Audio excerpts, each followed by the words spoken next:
The following program is rated TV MAL. It contains strong language and is intended only for mature audiences.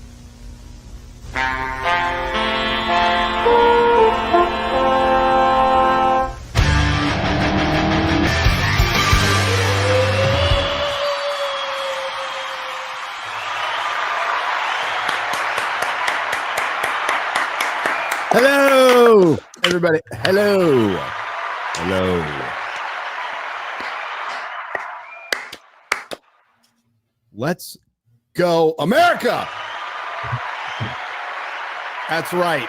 We're just a couple of days away from when George Washington rode his mighty bald eagle Sam and defeated the filthy British and their syphilis-infested inbred king. Completely correct. You're right. America wouldn't exist without Britain. Yes.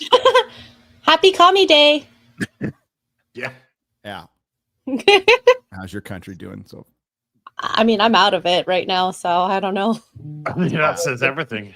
That does. God bless America, everybody. It's American Pride Month. And this is the real BBC, bagging, boarding, and chatting. And I have nothing to bag and board right now. Sorry. I will next week. I have a couple of things. You got a couple of things? That's good. We can nail the chatting part of it, so we got that. Well, for sure. I think we got that one down. I think we're okay on that one. I'd like to welcome everybody here. Yeah, so we're aftermath of Iron Shark, which was just a massive success for Disney. It's saved everything. And isn't that back tonight? Is it back tonight? It's back tonight, bro. They did it on purpose. They put it out after Real BBC, so we know you did it on purpose, Disney. They did. Is everybody ready for the finale of Ironheart after a solid week of a season? So much speculation, all the theories that have been crafted. It's crazy, man. Yeah. Those theory crafting videos are all over the place. They want it over faster than we do. Fucking hell. Yeah. I was just getting used to not doing Ironheart, and then somehow Ironheart returned. Oh yeah, and it's dumping the last three. It was, as Gary, you would appreciate this because we've both unfortunately had to watch the show more than once because of our reviews. Yes. So we like me, which is like the first episode's like 31 minutes long in actual content. And then the next episode's like 41 minutes long. Yes. And then the next episode's like 48 minutes long. And you're like, for fuck's sake, I know. Getting longer. Oh, dude, what was it? Was it one of the Disney Star Wars shows where it was like, oh, it's like 35 minutes, but there's 10 minutes of credits, 10 minutes of opening credits, and then a scene where nothing happens. So really, it's just more like 15 minutes of watching it. You're like, oh, thank God. No, that one Boba Fett episode, right? Yeah. It was a She-Hulk episode that was 22 minutes long. Yeah. There was that and a Boba Fett episode that was like 21 minutes long. Like a sitcom is longer. Boba Fett didn't even speak. Yeah, I know. Which, in retrospect, would have been better maybe for all of them, but oh well. What a show. What a show. Ironheart. It's great. I tell you what, though, one of the beauties about Ironheart, and this is legit beauty as well. I'm not even being facetious. Yes. One of the beauties is that the cliffhanger for the third episode to tie us over a week until the next three was that Ironheart was having a panic attack because she's just realized that she might actually have to be responsible for her own actions. Yes. She's having a we the baddies moment, I think, as well. Can't victim blame anymore. Oh no. There might actually be consequences to my actions, and I'm having a panic attack because of it. Well, that's how the episode 3 ends. Yeah. Yeah. Very exciting. It was very exciting that everything led up to her cutting off a piece of a cloak and watching a couple people die. Yeah, watching a guy die so she could get a piece of fucking cloth. Uh-huh. It's very important. Purposely leaving a guy to die. Yeah, Even though she could have saved him. An evil billionaire who wanted to find a new way to grow food Yeah, I love that. He was using. I love the description. He used technology and antique seeds. That was literally the description of it. And it's like, yeah, but they also said he's a self-made, homegrown Chicago resident that used technology and antique seeds to grow food. And then they went, he's a rich asshole. Maybe Chicagan? Is that what they say for that? Chicagoan? Chicago. What is it? Chicagan. Chicago? Chicagan. Sounds like a food. Chiracian? Oh, Chicagungan? That's it. He should adopt that. Blue milk with our deep dish pizza. Talk amongst yourselves. I'm going to fix my camera. I don't know. Oh, Okay. Oh my gosh.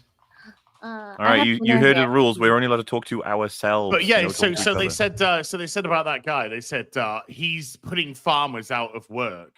Yes. And I'm like, Oh, what? but she wants to help the world and first responders and all He's this got stuff. 5 greenhouses. He's got 5 little. But let's say that he was through his technology and antique seeds able to create enough food to serve the public. Isn't that a great thing? No. No, because he's white. But also, it wasn't just he's putting farmers out of work. It was he's putting farmers out of work. He's another rich asshole. So we're gonna steal his shit for us. It's like, what? Wait, is this a game of Relooted? Yes, it is. I can't wait so for you the guys playing team-up that episode. that game Peak. Is that any good? It's fun, yeah. What do you do in it? You look confusing. You just climb. You have to climb to the peaks. Oh, it Man, there's a sounds lot of like those games chained these days, huh? together. Oh no. I don't wanna It's play this game. yeah. Well, it's not chained together because you got independent, but it's to get to the top of each individual level to get to the top of the peak. So it's a lot of climbing and working shit out. And Is it resource better or management. worse than Chained Together? I think Chained Together is better, but there was like a whole event that happened because we'd been streaming for 2 and 3/4 hours on Sunday, and we usually do 3 hours and out. And then we went, should we just go one more time? And we all went, okay, let's go one more time. And then this stream ended up being 4.5 hours long. Wow. Because that last go just wouldn't end. It just QBG and Kara were like plowing through, kind of getting us through the level. We just kept going and going and going, and it got really kind of intense and fun. Gary, we started talking about games because you left. That's okay. What, Just you keep the okay, conversation going. No, I'm fine. I mean, it didn't help. My camera keeps going in and out of focus for some reason. It just started doing this. What do you have the Elgato Facecam Pro 2? Or No, you got I have a Sony DSLR. Yeah. I Should not be doing this shit. Yeah, this is meant to work like a DSLR, and I actually I've had to turn mine to fixed focus because it keeps out, taking me out of focus. So I've had to move to fixed focus. Just thought I'd tell you that. Yeah, I thought I just turned to autofocus off, but it's still doing it. So, well, hopefully it won't. I doubt people care that much. Well, Soft focus on my I face care. is probably better. It's probably better. But games, awesome. We love them. Video game. So They're great. Hasn't Chris seen all 6 episodes of Ironheart? Yes, he has. And hasn't he said that she in no way takes any responsibility or there's no repercussions to her actions? And yes, you're out of focus again. Yeah. There's no repercussions to her actions at all. So there's going to be no fading in and out. payoff. God damn.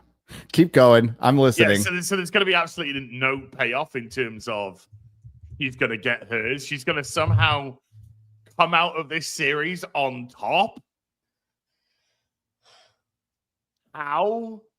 Well, she'll be on top, but she'll just realize how great she is and get all the respect that she wanted by having a suit. That's it. She's got a laundry list of felonies under her belt right now. A laundry list. Listen, everyone achieves things differently. Maybe she's going for a world record of felonies. I was going to do a video yesterday, a recap video, and then I just decided to watch Squid Game season 3 instead. Because that was about an hour each. So that's nearly 6 hours of watching. For all of the work I got to do, right? It's like Jurassic franchise, Ironheart, and Squid Game. And I have like a week to do all of them. I was just like, fuck it out. Oh, you've just reminded me. I've got to book my fucking tickets for Rebirth. Afterbirth. Which everyone has said is bad. There's just not. Yes. There was actually oh, let me find the meme. Actually, carry on. Yeah, and also, oh my god, somebody I can't say who, but somebody that's been very sort of like, yeah, you know, I'm looking forward to Superman, and all this kind of stuff. I was speaking to them, and they were just like, dude, this marketing for Superman is absolutely horrendous, and it's kind of putting me off the film. I'm like, thank you for understanding me. yeah, it's just like, yeah, the marketing for this film is hideous.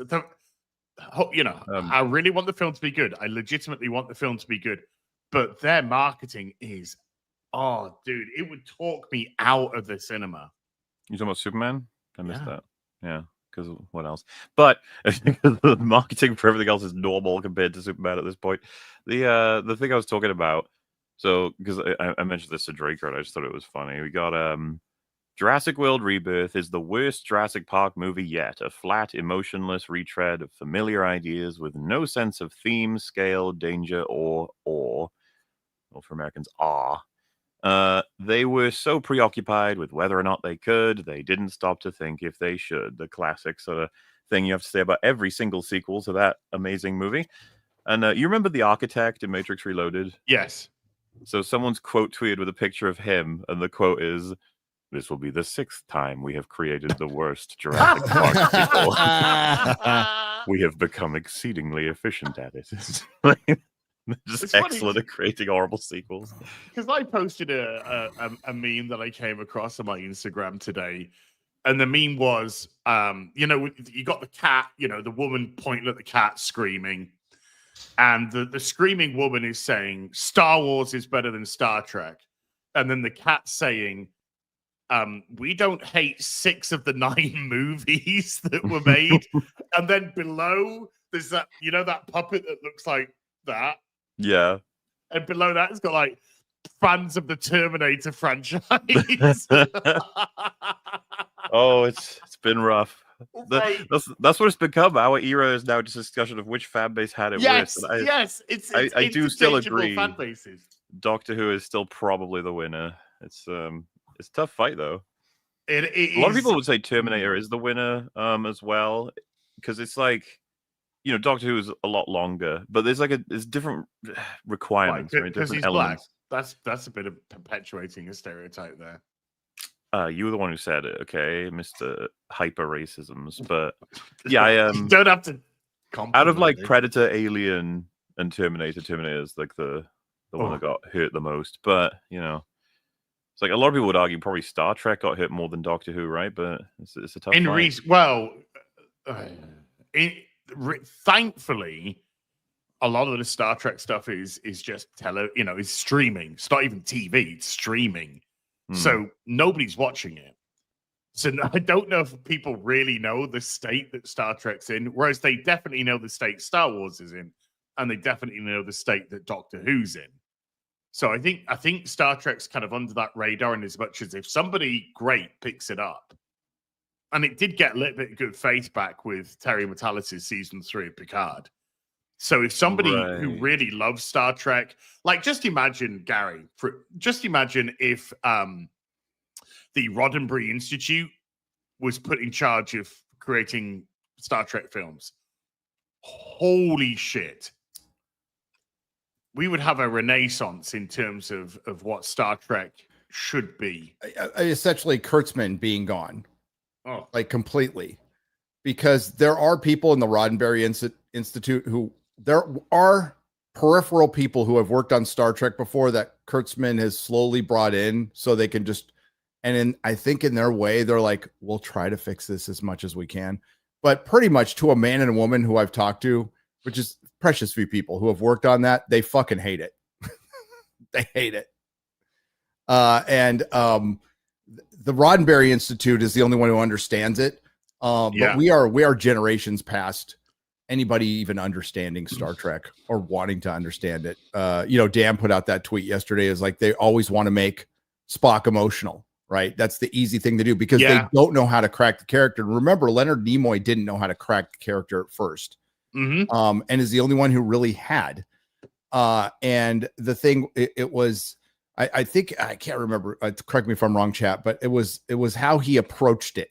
It wasn't just unemotional. It was like, I'm curious. Like that's going to be my whole attitude towards everything is curiosity. It's like, that's mild. Yeah, because Spock from the very first pilot with Pike is very different to Kirk Spock when they do the second pilot with and that's what Kurtzman fell back on, by the way. That's what they fell back on and used as him being emotional in Star Trek Discovery season 2. Sorry, MauLer, go on. In TOS become a bit of a formula that I look forward to, which is at the end of every episode they usually have Spock, Bones, and Kirk talking. It's like concluding, and you'll usually get some very intriguing line from Spock, that surprises the other two, or they just comment on how Spock in that episode had a bit of a, bits in here and there of implying some stuff, because they always toy with him about his emotions, right? And it's you could tell they're figuring it out, as well as the audience, as well as the character, but in a much more productive environment than making him cry all the time or anything like that, which is now it's like, wait, you're talking about Doctor Who? Or are you talking about Spock? Well, what Dan was pointing out was the weakness and the inability of the writer to crack this character. They need emotion because they don't have enough talent to go deeper than surface level. Let's make some basic drama and some conflict. And that's pretty much Kurtzman himself. They're not very good writers. So you get into the deep philosophical discussions with Spock. They can't push that forward because they're all dumb as fuck. I mean, that's pretty much it. And they did that with JJ Trek too. They did the same thing. And, I didn't get to make this point on Friday Night Tights, but that's kind of what I'm getting from Superman a little bit. So Superman is emotional. Superman gets emotional. Superman has lost his temper. And this is throughout many, many times in the comics. But when it happens, it's special, it's rare, and it's meaningful because most of the time he tries to be pretty chill and cool. So when he does lose his temper, that means something. Like, oh shit. It's like when Spider-Man finally lets go and beats the fuck out of somebody, which happens on very rare occasions. And it's meaningful. It's meaningful. So when you're showing this overly emotional Superman, what it screams to me as a comic book reader and a comic book fan is you feel the same way about that character as Kurtzman feels about Spock. It's too difficult to crack. It would be boring to have a character who's not emotional. It doesn't create enough drama because we need to have interpersonal relationships and crying for theater kids, Star Trek. And Superman triggered, chat. And it's fine in context, and it might work in context in the movie, but everything we've seen, and then James Gunn yesterday, that CBS clip going around, he's like, I want my Superman to be vulnerable. I'm like, okay, that's fine, but he's Superman, and you just told me that you want to make him less super. And he doesn't have to crack. He doesn't have to crack a planet in half by punching it. And James Gunn threw a little shade at Donner.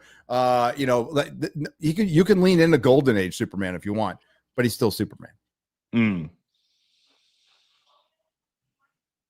I just don't get anything from this marketing. And I was just saying while you were adjusting your cam that I was speaking to somebody who's been a very, very outspoken sort of like, really looking forward to this Superman film. And even they've been, this marketing is abysmal for the show. It's absolutely abysmal for this film. This marketing's been terrible. And Gunn's all over it. He's just, every stank is over it. And I just saw another thing. We're interviewing the cast of Superman and James Gunn. It's just like, Fuck off, I saw James Gunn. a poster comparison of like different things and stuff, and then I saw the cast of the new Superman, and I looked through and I was like, oh, James Gunn isn't there this time. Like it was remarkable to me that there was a poster for Superman that didn't have.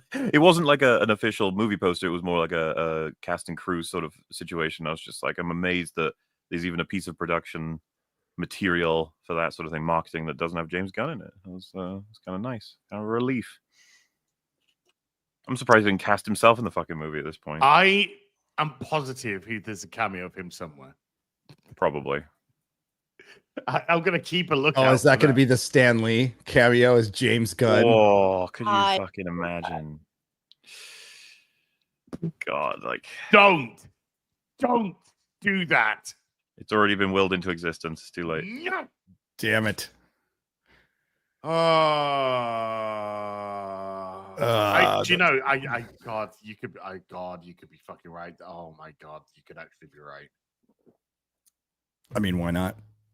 At this point, it's the most scrutinized movie like of all time. So it'll be interesting when it comes out. It's going to be so divisive. There's a lot riding on it, Gary. That's why there's quite a lot riding on this film. A little bit.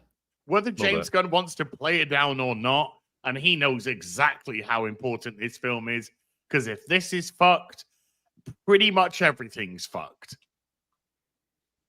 Well, yeah. Particularly Supergirl.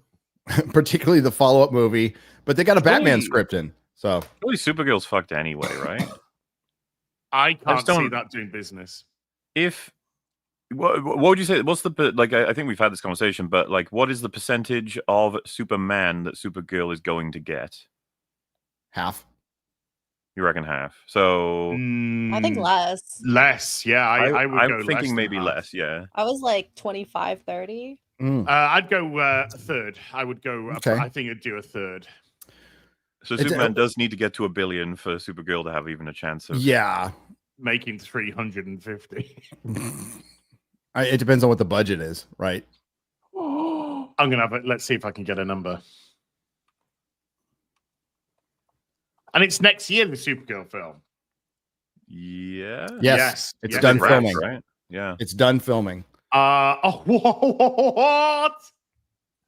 The budget for the 2026 Supergirl movie, titled Supergirl, Woman of Tomorrow, is estimated to be between $275 to $325 million. That film's fucked. If that's true, this film's fucked. If that is Why the true, hell would you put that kind of budget on a Supergirl film? No, if that... Can't be right. This is only based on Reddit information, so... Oh, it's very reliable. So it's about as reliable as a poke in the eye. But, look, even if this film has $200 million budget, yeah, it's fucked. If it has $150 million budget, it's really up against it. If it has $100 million budget, it might irk out a small profit. If it has a $50 million budget, it's got a chance. But I just wouldn't be surprised if it ends up being around 180 million. I wouldn't be surprised. I would. Yeah, it's a complete unknown. It's not going to make $1 billion. I know that. It's not going to make $1 billion. A Supergirl movie. Crazy. It's not going to make $750 million. Not unless she gets her fucking tits out every 2 minutes. Okay. Maybe then. Maybe. Holy. Maybe. I don't. Hey, we got totally off subject. We got a trailer here. But what are you guys gonna have to show? Well, I might be able to show it. Okay. Hang on. Well, yeah. I think I can. Hang on. Sorry, I keep getting the little antenna signal in the corner. Well, we are in. I mean, it's slightly better than your suicidal Canadian internet. So wow. There you go. I said it. He said it. I said it.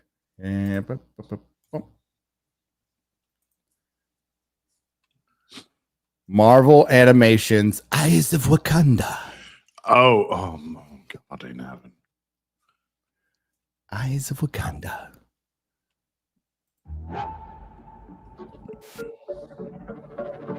Wakanda. Gunda.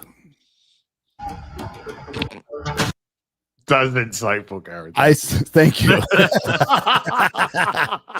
Isolationist ethno-state. Yes.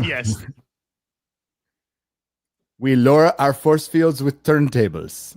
And we let the people of Africa starve all around us. Yes. Don't worry, we hate everybody, not just white people. He's a kingdom. So far we know Wakanda is a kingdom. And the women look like the bulldogs licking this off of this. Secret.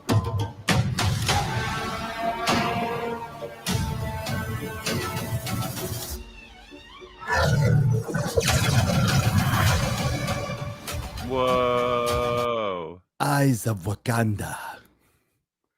Many secrets. Looks absolutely fascinating. Yeah, I couldn't give a fuck.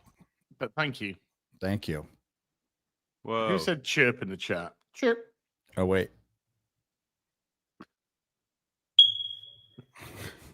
There we go. That did get me first time in a review. I was like, wait a minute.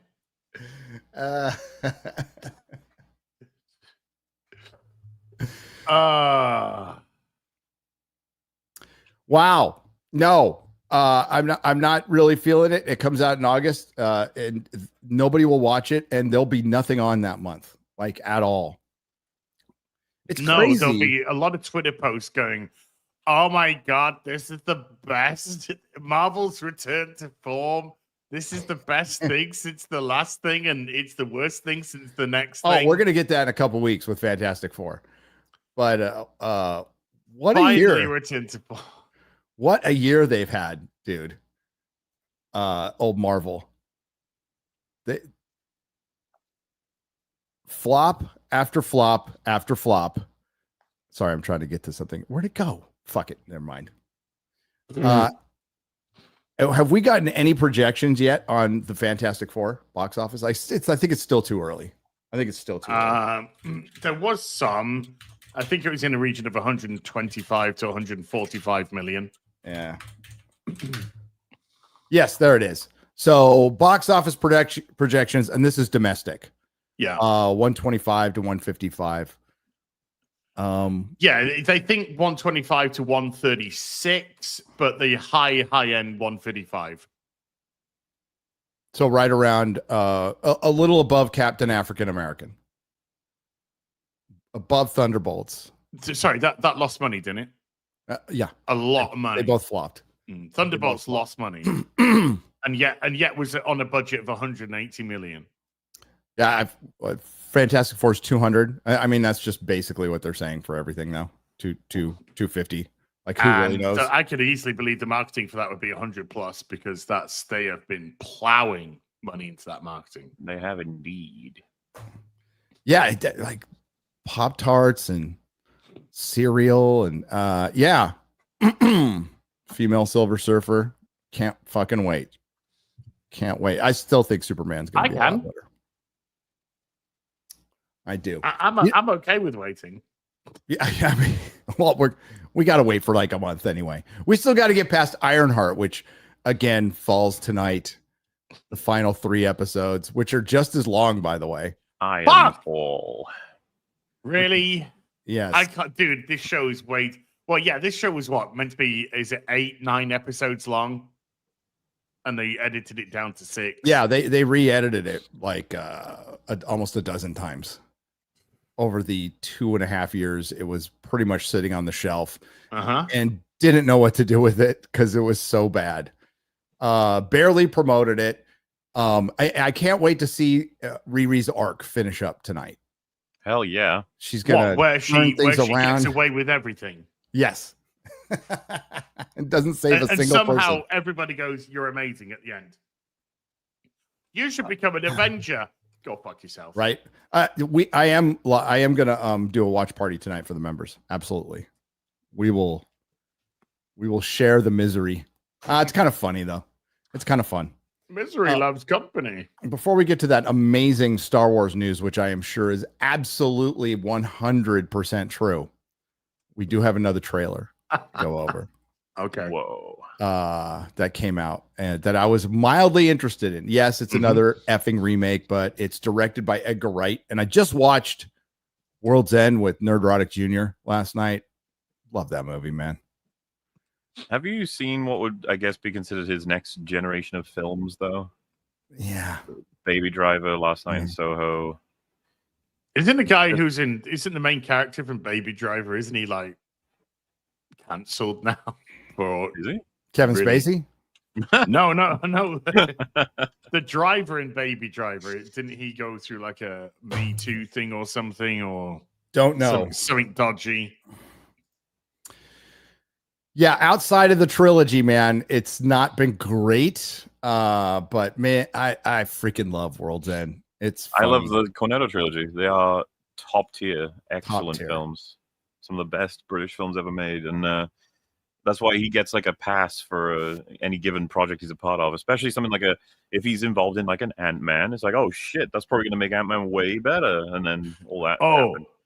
In 2020, a woman known as Gabby on Twitter accused Al Gore of essaying her in 2014. Okay. Yeah, and then you move into Baby Driver, which I thought it was an interesting gimmick. I just didn't care that much about the story, and it's a huge step down from the quality of like everything on display in the Cornetto trilogy is just 11 out of 10, pretty much. Yeah, like Scott Pilgrim's probably the best thing he's done. Right? Yeah, I kind of like Scott Pilgrim. I like it too. I hated the book. I fucking hate the book, but I like the movie. But the book is CalArt. You saw Last Night in Soho. Did you see that? I did not. Yeah, nobody saw it. I don't think you'd like it. Let's put it that way. Probably not. But so it's like, hearing that he's going to do The Running Man, I actually kind of thought to myself, because I actually rewatched The Running Man not that long ago. I quite like it, but it does, in a perfect world, I think it is a decent choice for a remake. Like, because there's loads of commentary that can be reapplied about more modern. Yeah. You understand what I'm saying? Like, I don't want anything remade, but when it's like, oh, let's remake the OT, it's like, no, never remake the OT ever. There's no fucking reason to do that. But remake The Running Man is like, yeah, you can change it up. You can remix a couple of things, and you can make it more about the realities of our society and culture and stuff, and get a new actor that can evoke something different. Like I'll Be Back, and then only in reruns. Like, that was awesome. It's like a sort of meta back and forth, right? But like, yeah, who would replace as impactful an actor as Arnie and iconically in The Running Man? And then, of course, the concern is like, for me, I assume you guys have different or maybe similar views, but I really like the format in the film of The Running Man. I know it's not accurate to the book that is adapting, the original, but I enjoy releasing a bunch of people into a world filled with like what are celebrity gladiator type assassins, and they're so corporatized, right? And they're so thematically sort of set that. And then, of course, I love the parts where it's like, they're fucking psychotic, trying to rip people up and just kill them and enjoy it. But when they get killed, they do like an in memoriam, and it's like they were such a caring and loving family, but they were psychotic. What the fuck? Yeah. So there's loads of really fun things you do. So I was like, yeah, I could do with a new good The Running Man, and Edgar Wright feels like that could be a really good choice of director too. I thought, that's why I was mildly interested. What made The Running Man, the movie, like really special was Richard Dawson, dude. So I know he's an actor, but like here, he was a fucking game show host, right? So like seeing him back in a movie and playing that, it was freaking rad. Who loves you and who do you love? Right. So, but let's take a look here. I guess I get the trailer. R.I.P. to him, by the way. R.I.P. Yeah. When did he pass away? I can't even remember now. I think about 6 years ago. I think it's probably going to be like 10, isn't it? But probably I think about 6 years. It'll feel like 6, but it was probably 10 or 15. Yeah. 2012 actually. Yeah. Yeah. So Fuck it out. Yeah. That's the way it goes. So let's check out the Running Man trailer. Are you trying to get? Yep. Okay. Yeah, I got it. Right. First time me seeing this, by the way. Look at this frame. I know. You ready? Stop filming me! Trailer for the trailer starts now. Trailer.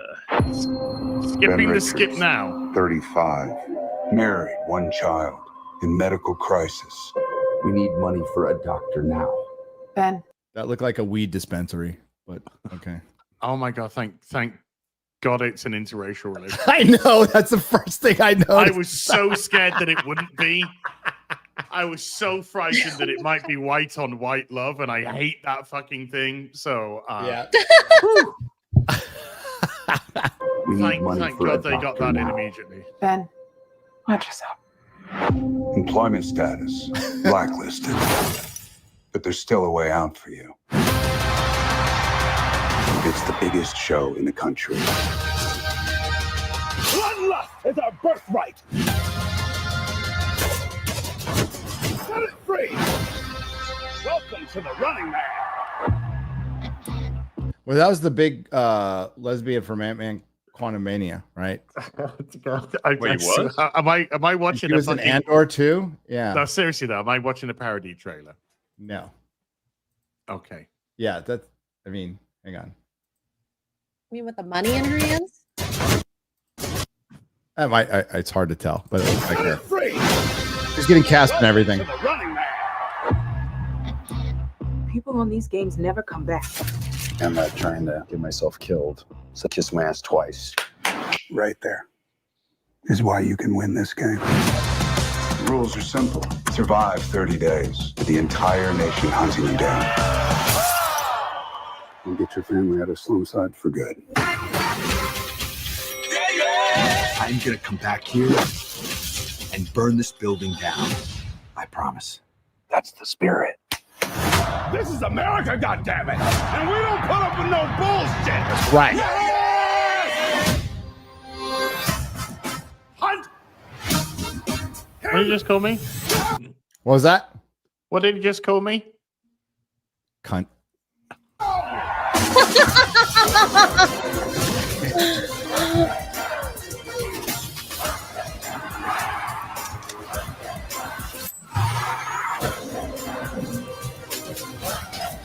Stop filming me! Have you ever wondered if this game is rigged? Guess we'll find out.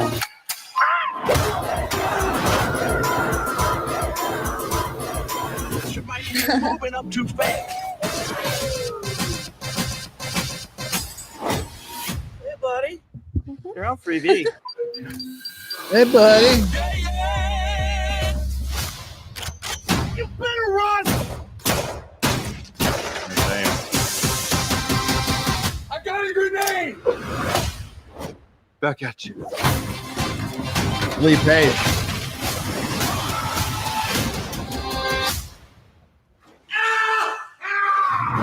I'm still here, you shit eaters. Hey,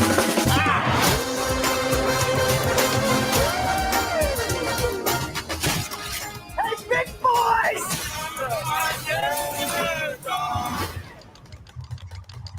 Are you crazy?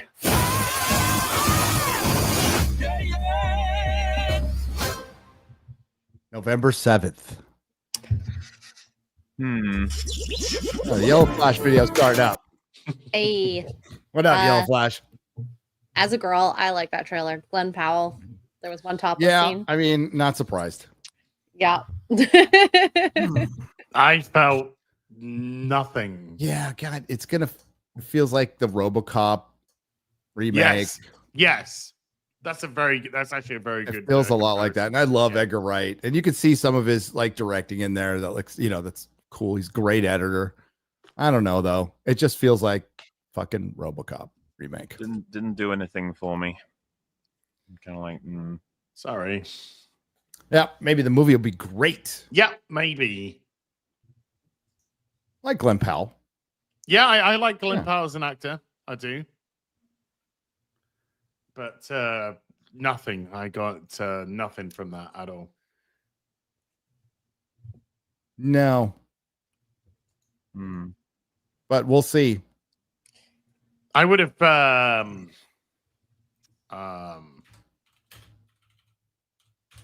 I just, it just, I didn't get any bite from it. You know, I thought there was going to be some sort of real bite, and I would, yeah, I don't know. I just no. And maybe that'll be in the next trailer. Vayhoven or bust. Yeah. Maybe they were just showing off the action, but it feels like there could have been a lot more, especially with, you know, fucking influencers today. You could have had a lot of fun with stuff like that, and maybe there'll be more in you know, like everything's content days that we're in, and just it souped up. That's why what MauLer's saying, like, this is probably one of the better things to remake right now. If it's done right. Yeah, I thought we were going to get sort of that Paul Verhoeven sort of biting social commentary, but you know, the way he does it in a great comedic way. And we could. Edgar Wright is capable of that. He's very capable of that, especially after watching World's End. There's tons of it in there. So we'll see. Hopefully it's great. But I just get a RoboCop remake vibe off that, and a Total Recall remake vibe off that. Both of those were remade, by the way. Does anybody remember them? I saw that Total Recall remake. It was Me too. Horrendous. In theaters. Yeah. Can I remember anything about it? No. I remember being like, man, on one end you've got Colin Farrell replacing Arnie in you know, a Total Recall story, and then you've got Adrian Brody supposed to replace him in Predators. You remember that? They like overcompensate by having Bryan him. Cranston in the yes. Was he in the? Oh, yes. Do you remember? Do you remember Adrian Brody in Predators put on like a ridiculously deep voice to come across as like rough and gruff? As he's like, "Yeah, we gotta get out of here." Yeah. It's when I think he was hoping to become like a hyper A-lister. Right. I weigh 125 pounds soaking wet. I'm gonna take on some predators. It's such an obvious miscast. Like, get someone else, please. I don't dislike Adrian Brody. It's just he had to try so hard to fit into a role that was not suited for him. I don't hate that movie. Yeah, but how? No, I actually like half Cool. of Predators. Yeah. I never saw it. I didn't care. Yeah.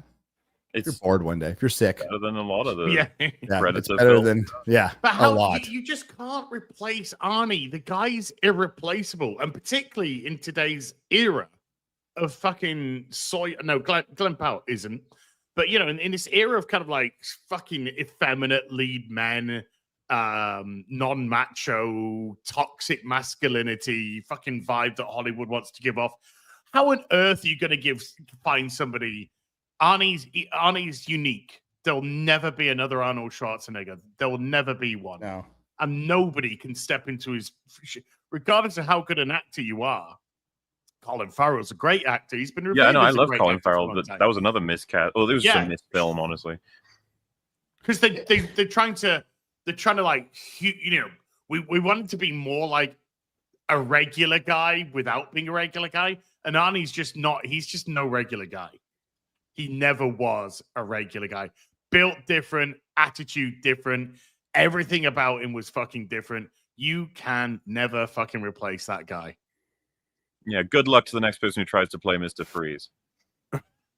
What?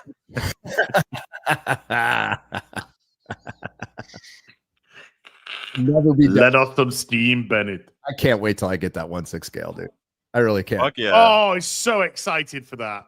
Oh, and of course I sent you they're doing the Nightfall Batman. Yeah, from dude. Hot Toys. It looks good. I'm probably gonna get it. I've ordered 2. Put them on ice. Mr. Freeze. Nice to meet you. What? Stay cool, boy.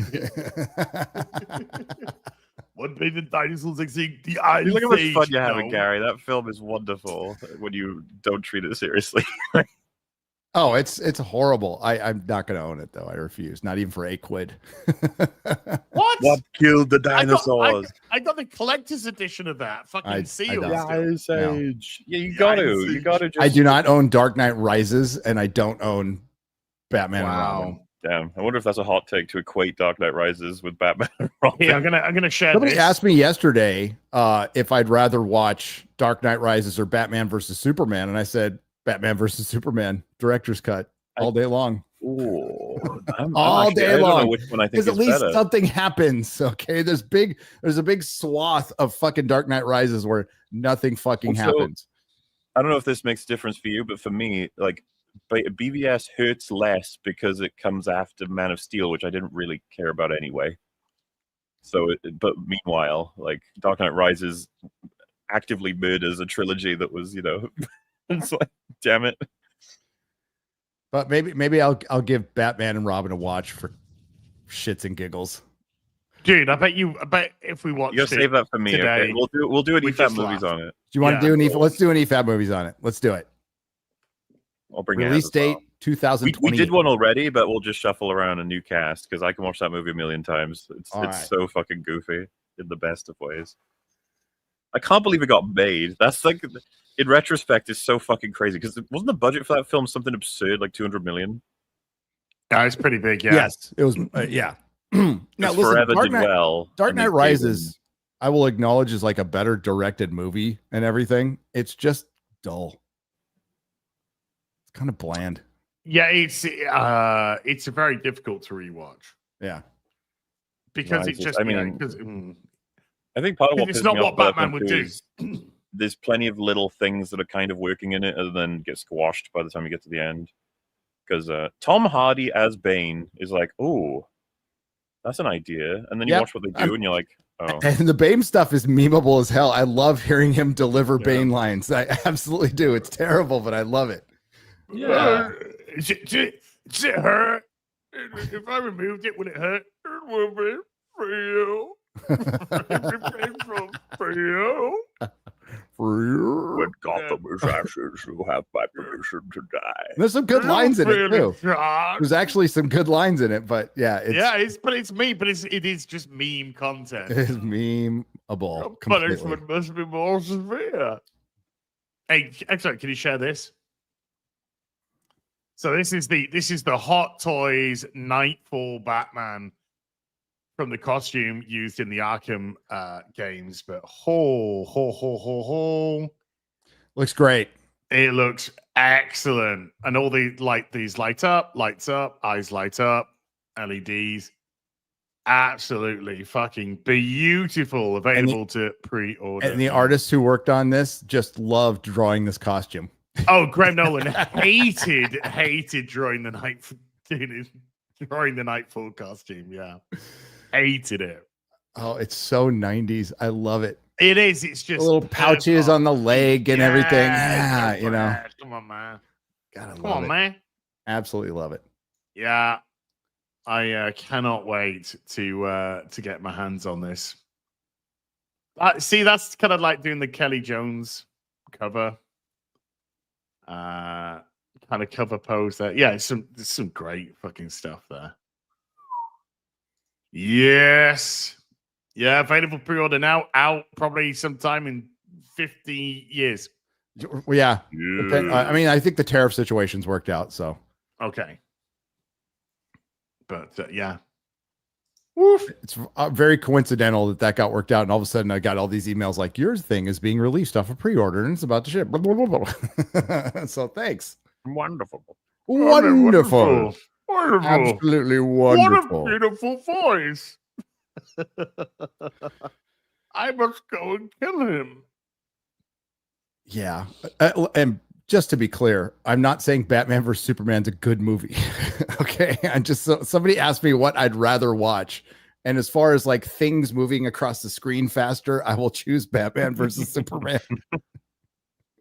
Like a cat would choose a laser pointer. Okay. That's pretty much it. I think we'd laugh like a comedy at Batman and Robin. Oh, absolutely. Absolutely. And yes, I have ordered the George Clooney 1 in 6 Batman and the Nightwing Robin Chris O'Donnell that's available. Does the George Clooney one come with a letter to Biden to ask him to resign? comes with a walking stick because he broke his fucking ankle playing basketball on the set. Oh. So he had to hobble around for a long time. Wait, Clooney or Biden? Yes. Yes, both of them. Oh my God. Okay. It's a rumor. Fucking Star Wars, dude. But it's a believable one, and I can't remember. It's some fucking scooper who's got his shit behind a paywall. So let's go to Forbes here. I'll pull up the article. X-ray, go. Oh, you got it. You got it. Okay, go. Oh, that's so it's Daniel RPK. Oh, so it's meaningless. Gotcha. Yeah. It's really slow in the rumor department, so I'm just gonna throw something up there that might be believable. And what the hell? Let's go over the possibilities of a Kenobi return. I would have thought that Filoni would want a Kenobi season 2 himself, because he wouldn't be able to resist messing around with what is essentially the thing with Kenobi, and this is kind of frustrating because it's just true. He's so beloved in both the OT and the prequels, and you've got the perfect actor's age to be able to, and a playground of timeline. So you can basically, I'm surprised they didn't fucking make like 10 seasons already, to be honest with you. Just, they burn money. It's the kind of thing you'd expect them to do. You know that Ewan McGregor's on board. And I would have thought Filoni would want to be like, I'm going to tell my Kenobi stories, and they're going to be fucking awesome. And then Ahsoka's going to be in every one of them. Yes. Okay, so I have a question to present to y'all. As you didn't see Andor, right? Season 2? Sir. Okay. But MauLer did, and I did. So after what we will call the success of Andor, which is whoever watched it pretty much mostly liked it. Critics liked it. Internally, it's like objectively, you look at it, it's the best thing they've ever done. Internally been used to make fun of Filoni. Yes. And but not a lot of people watched it. They put a ton of money into it, and not a lot of people watched it. Do you think there's any conversations going on like maybe we should change direction again? No, I don't think so either. No, you know, there may or may not be conversations about what Gilroy's going to do next within Disney, and they probably thought it's interesting, like the response critically compared to their other slop shows. But I don't know that anything would change course. Filoni's a creative director. Yeah. So we're fucked. And it's funny, like I've said this before, it's a bit controversial maybe, but that Kathleen Kennedy getting booted wouldn't change shit all. We would have to get rid of her and a hell of a lot more people, including him, obviously. Root and stem. Yeah, I think all of Lucasfilm. I think you get rid of the janitor. Yeah. Maybe, yeah. I don't think anything's going to change there at all. But somehow Obi-Wan Kenobi may return for season 2 on Disney Plus from Paul Tassi, big fan of Ryan Kinnell. Disney Plus's Star Wars offerings routinely are thrown up in the air when it comes to whether they'll get their more seasons. The Mandalorian and Andor are done. Mando with its movie, The Acolyte, was canceled. Come on, we can still get season 2. If we can get a season 2 of Obi-Wan, I think we can get a season 2 of it. I mean, it would have to be better than season 1, right? Sure. The book will make the legendary Darth Vader and Obi-Wan fight again. Well, that's the question, right? The book of Boba Fett is definitely dead. Who knows what happened with Skeleton Crew? A great show I'm positive few people even knew existed. The only confirmed show getting a season 2 is Ahsoka, which will likely air close to 3 years after season 1. I mean, nobody is surprised. If there's one show Filoni would save, it would be his own. Yes. So I've made the argument in the past, and I stick by it, that if you wait 3 years between a season, for the most part, with rare exceptions like freaking Severance, it's your show's dead. But in this case with Ahsoka, I think maybe everybody will forget there was a season 1, and it might have a chance, and it'll still suck, but it might have a chance. People will go, "There's an Ahsoka show? Wow, okay." Does anybody remember Ahsoka season 1? Yeah, it was fucking abysmal. There's lots of pauses, lots of women sitting down, crossing their arms. Crossed arms. That's true. Yeah. Ray Stevenson was in it for 5 minutes. That was He was great. Yep. for the most part, he was great. The bits that he was in, Balin Scroll. The Hound is playing him now. Yes. Which is recasco, not a bad choice. It's a good, Yarp. it's a good recast. Yarp. Yarp. Narc? Dude, my kid just got into the Edgar Wright trilogy, and that's all you he's could just doing. imagine He him just goes talking- yarp all day. Like, you could imagine him talking to Filoni and being like, "So, do you want me to kind of like channel? Well, he's Scottish. Do you want me to like channel the Hound from Game of Thrones when I'm playing Balin?" He's like, "No. What I'd like you to do is I end up doing Hot Fuzz. You know the But if you can retard do you that- played. Yeah. Can you do it like Hot Fuzz? Yarp. Yarp. But now there are some potential developments with the series not mentioned above. Obi-Wan Kenobi, a new report from insider Daniel Richman, again, who has a Patreon page, and his hit rate is about 50%. I think I'm being nice. I don't even know because I don't care. Says that season 2 of Obi-Wan is in development at Lucasfilm. Now, in development means there could be, like Kathleen Kennedy said, she'll think about it. That could be in development. This is a show that aired in 2022, and being in development would probably mean that it would be 4 to 5 years between seasons, at least, because this is how Disney Star Wars works now. It's fucking so stupid. It's unbelievable. Like, as each day passes and you look back on it and you just shake your head and you're like, how did this go on for so long? Books will be written. This will be taught in classes. Well, it'll be an AI teaching other AI in classes, but it'll be taught in classes. Like, this is what the humans did to screw up Star Wars. And they might do a better job. Obi-Wan Kenobi had a solid enough 81% score from critics. What's the current critic score for Ironheart? It was critic score for Ironheart on Rotten Tomatoes. It was around 60, wasn't it? I think it's or 70. It was quite high. Let's take a look. Ironheart RT. It's a lot higher than you think. 86%. Yeah, it's the third. I think it's the third highest rated Marvel. Yeah, that absolutely makes sense. So they liked Ironheart more than Kenobi. Oh no, that's a tough choice. A new report, right? Yeah, blah blah blah. This is a show that aired. Okay, so there, I've just caught up now. But a much lower 61% score from fans, and it's one of those series that, in hindsight, most fans probably like even less. Some honesty there from Paul Tassi, but its ratings were decent, and it's been well documented that it stars Ewan McGregor and Hayden Christensen are itching to return for more. Here's McGregor back in 2024 speaking about the potential of a season 2. Obviously, between the end of Obi-Wan series and with Alec Guinness in is Obi-Wan, there's got to be another few stories in there. We're definitely hoping exploring that. I think that would be the word to say, exploring. Maybe actually have him babysit Luke Skywalker. What? Why'd you do that? Reva can come back. Yeah. Can we bring back Reva? They would. Reva's sister. We can do that. A plot line about she has a sister. Your and sister. another sister. 3 sisters, actually. And they're going to make this 3 sisters of Naboo or something. It'll be great.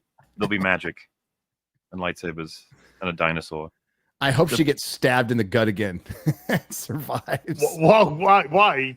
I was going to say, stabbing her in the gut doesn't do anything, Gary. Yeah. What will be the point? I want to see another woman survive a stab in the gut. That pussy Qui-Gon. I know. I know, what a bitch. Well, now we know he just wanted to give up. He was like, I'm not really interested. Yeah, get me out of here. I don't want to see another fucking pod race as long as I live. That's pod racing. Oh, boy. 54% audience score, by the way. Yeah. Oh, for Ironheart? Yes. Yes. I can't see you nodding because I'm looking at the article. So. Yes. Okay, thank you. One question is what exactly those stories would be and how they would fit within existing canon, as some of those have been filled with Dave Filoni's animated series which he ignores himself. Also remains to be seen how Christensen would return as Vader, as would there be yet another interaction between the two characters before the events of A New Hope. Of course, it would be the rematch of the century. Whoa! Do it. Let's make that fight in Star Wars utterly irrelevant. So Obi-Wan, we meet again for the 15th time. It's the fucking meme from Toy Story 2 with Zurg when he says to fucking Jesus Christ, Buzz Lightyear. Nice one, brain. Buzz Lightyear, yeah. He's like, we meet again for the last time. Yes.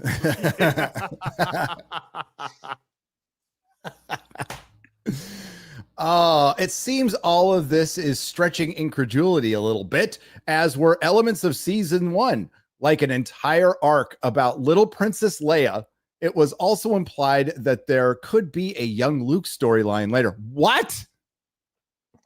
Why? No. Why at this point? Why bother? Who gives a fuck about Luke Skywalker in Disney Star Wars? Not Disney. Not Disney. That's true. That's true. As for Christensen, fans will really embrace his return to Star Wars, as it feels like redemption for him, where at the time his 2 movies were not terribly well received, but appearing in Obi-Wan Kenobi in flashbacks and as Vader and in an Ahsoka dream sequence, fans have enjoyed seeing him back. I mean, so, you know what? Like, yeah, true. People went fucking crazy over him flickering onto the screen, but it's just funny to be like, he can recover from the prequels. Like, yes, with Disney Star Wars, that's a recovery. No. By the way, isn't this like the 15th year of his redemption? I guess. You mean like the actor or the character? Well, the character, because every time Hayden Christensen's mentioned now, it's always like, oh, his redemption. It's like, he's been involved for a while now. Yeah, you know. And to be honest with you, looking the prequels are getting healthier by the day compared to this Disney shit. So it's actually probably going to come to a point where he's going to be passing what they perceive as his redemption. And it's going to be like, oh no, Hayden, why? You want to be, I'm happy for the guy. Like, he went through some shit back then and his career really didn't take off, but he seems like that might've been a benefit because he seems like a kind of a level-headed dude. And that's probably because he got the fuck out of Hollywood. So I think in the grand scheme of things, he's fine. He's fine. Doesn't he have like a little farm in Canada or something like that? That sounds like a much better life to me. Yeah. But if you want to greenlit another $250 million series based on a member berry of getting fucking Hayden Christensen back for 5 minutes, go ahead. It's fine. YouTubers are rejoicing everywhere. Everywhere. We're getting another Ahsoka. We're getting like, and again, Paul Tassie's right. And I'm not going to say that very much. It's 4 to 5 years between seasons. It's ridiculous. It shows how directionless they are. And there's no choice at this point. They're going to go on with the Filoni stuff because that's what they drudged ahead with. And that's the problem of building out a cinematic universe, especially when everything sucks. You have to keep going to keep the shareholders happy, to keep the board members around, to keep your stupid fucking leader, Kathleen Kennedy, employed for some reason. And it's a marvel watching this much incompetence and how much money is being burned. It is like Marvel. You're right. It is a lot like Marvel right now. This remains a rumor, but as ever, it seems like Disney does not want to leave the Luke Skywalker era in a meaningful way or a meaningful capacity. And the reason they can't, and here is the very hard truth, Star Wars fans and EU fans, I love you. I do. I love all Star Wars fans. They're great. They're great people. Even the ones who tried to cancel this channel. Great. It's about the Skywalker family. That's what Disney bought. That's what made it valuable. The EU didn't make Star Wars worth billions of dollars. Darth Vader, Luke Skywalker made Star Wars worth billions and billions of dollars. And if you are going to go out and start just being in that world and moving 100 or 1,000 years away, which you probably need to do, you're essentially creating a new franchise. Why don't you just do that? That's not what they paid for. And what still sells for them a little bit, all the classic shit. But it's aging out now. It's aging. It's fucking going to be 50 years old, dude. So it's aging out, and they squeezed all the fucking blood out of the turnip they can from this. And their only fucking option is to remake the original trilogy and the prequels, which they're going to do 100%. Short of what appears to be a single film in development, Dawn of the Jedi, which would go back way back in time, but we'll see if that ever eventually makes it out. And just breaking news, Kathleen Kennedy has left Lucasfilm for the day. Oh my God. No, has left Lucasfilm. Stop teasing us. For lunch. You're on your camera mic, X-Ray Girl. Yeah. I actually thought like fucking as it asked is your phone is a question that it was replying. Yeah. Dude, that happened while I was recording Siri. my Ironheart video. Yeah. All of a sudden, my phone starts talking to me. My TV does that every once in a while. I don't even know what activates it. I haven't looked into it, but there's certain words where it'll just go, "What? What do you need?" And I'm just like, "TV." What? We I haven't didn't even know you found could see sufficient words. enough data about smoke alarms going off at Black people's homes.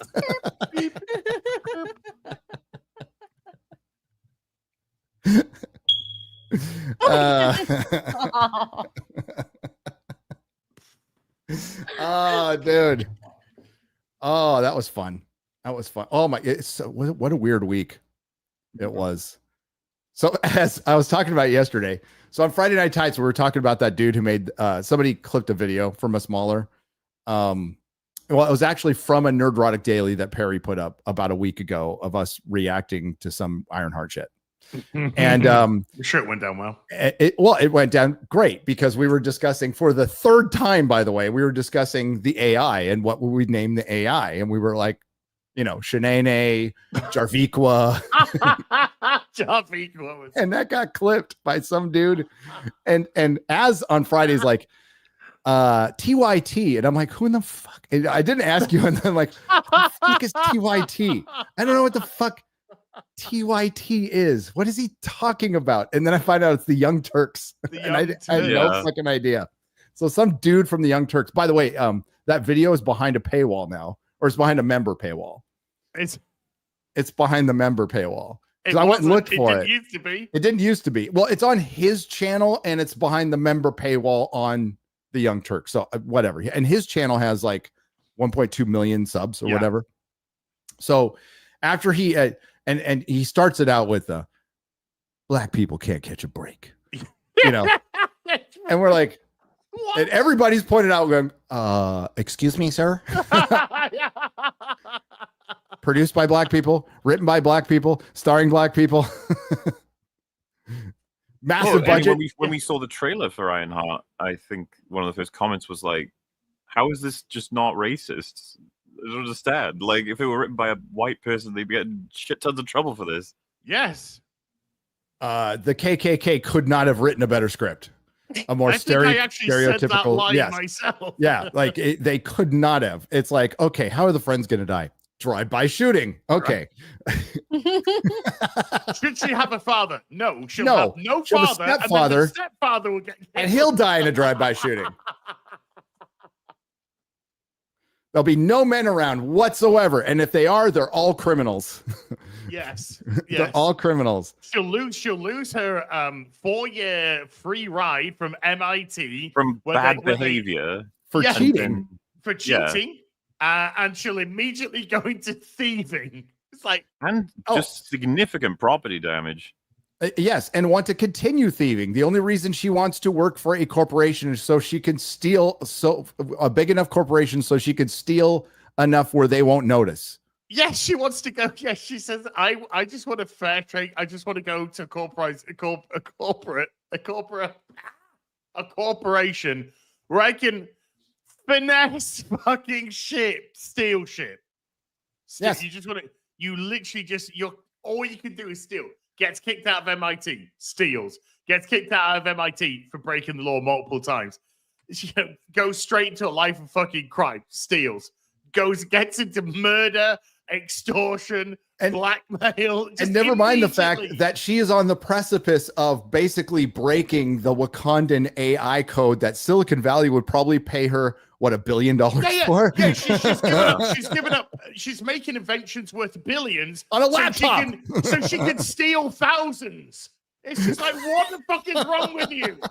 But she's a genius as. She's literally like, As- it's like, you'll do this whole thing and then she'll just invent something overnight. Like, oh, I've just invented this pendant. This pendant will actually create a construct of this AI, which can be tailored to your fucking specifications based off your brainwaves.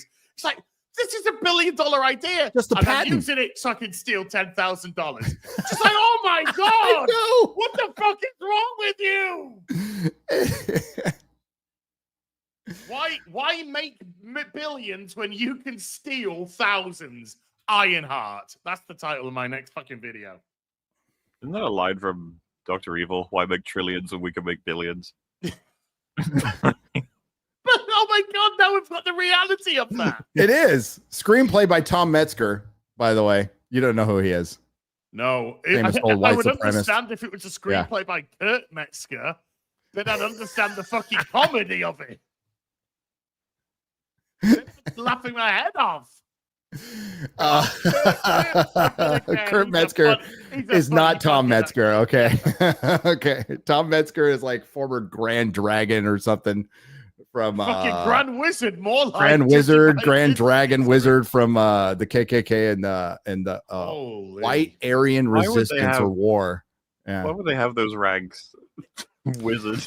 Like, why would... I don't fucking know. I What were they honestly thinking? don't know. As much as Gandalf people the think White. we know so much. By the way, that guy equated us to the KKK. He did, of Well, course. obviously. Duh. Wait, the race beta equated anybody who's fucking white? Okay, yeah. Shocking news. Shocking. I'll tell that to Eric when I'm on Ripping and Silverback this week. Hey, Eric, I've done a racism again, mate. Oopsie. All day, every day, mate. Black people just can't catch a break. Can't I mean, they could get hired by the biggest entertainment conglomerate on planet Earth. They could get a budget of $100 to $150 million to make this show.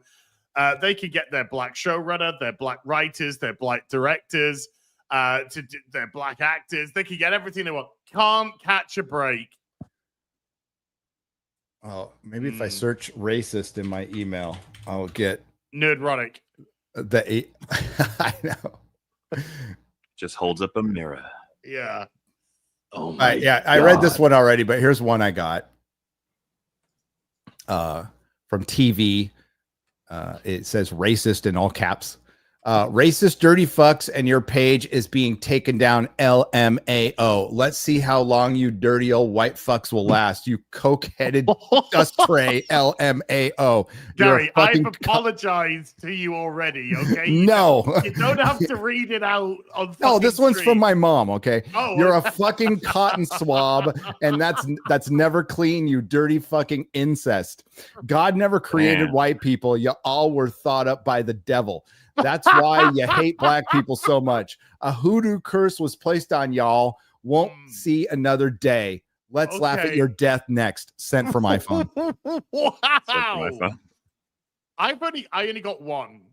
I only got one email, and the guy just went off on an anti-Semitic rant, and I'm like, I'm not even Jewish. I'm a bit confused here. It's just like, ha! I'm just gonna use this as a vessel to be anti-Semitic. Oh, okay. Making your watch party from Ironheart private. No, it was always a members watch party. Feel free to join if you want to watch it. It's not, even, Stop people. it's not even private, you know. No. Remember. No. Yeah, Didn't stop exactly. people from screen recording it. Good. I hope you did. Share it, please. Share it around. Not liking the show is fine. Oh, it's not. It's fine. Thank you. Thank you for letting me know. I'm not a fan of it myself, but for a panel of people to throw out racial stereotypes for a character You should simply watch the fucking because show lead for stereotypes. is black is just disgusting. We were just pointing out the show. But I'm not stupid enough to think any of you will reflect on this and there will be actually any consequences for the horrible things you all joked about. We joked about it. You're a sorry excuse jokes for a about. person, and you're all worthless men. Okay. Including Chrissy. She's a worthless man. We get told that we make everything about race. Did you watch the show? Yet you all do this like this. Yet you all do things like this is as if it's funny. It is. It is funny. It's fucking hilarious. In all honesty, It's fucking hilarious. Look, X-Ray Kill laughed so much she fucking smacked the microphone over. If I actually had empathy for people like you, what do you mean people like you? What do you mean, you people? What do you mean, you people? Oh. I'd detest actually pity you. racism. By all means, pity me. I'm living the most miserable life. By all means, pity me. Oh, and yeah, that's just tip of the iceberg of the love. And it was like I would say below Let's Talk About It. Let's Talk About It was like the craziest shit that I've probably ever seen on my channel. But it just showed that they hadn't watched Blue Beetle because there was actually some context to that joke. I mean, but prior to that, what's the most controversial thing on my channel? There's been some. Ryan Kinnell. Yeah. But I mean, like that's, and then Gavin McGinnis. I mean, Ryan Kinnell's kind of consistent, but that Ryan, but not much. Gavin thing, but not much. The Gavin thing was nothing compared to Let's Talk About It. Let's Talk About It. I had like media outlets, like not like when you went viral as, but I had local media outlets in San Antonio reaching out to me. And I just said, I don't talk about the taco. Doing a taco about the taco about it. Was I don't want to talk about it.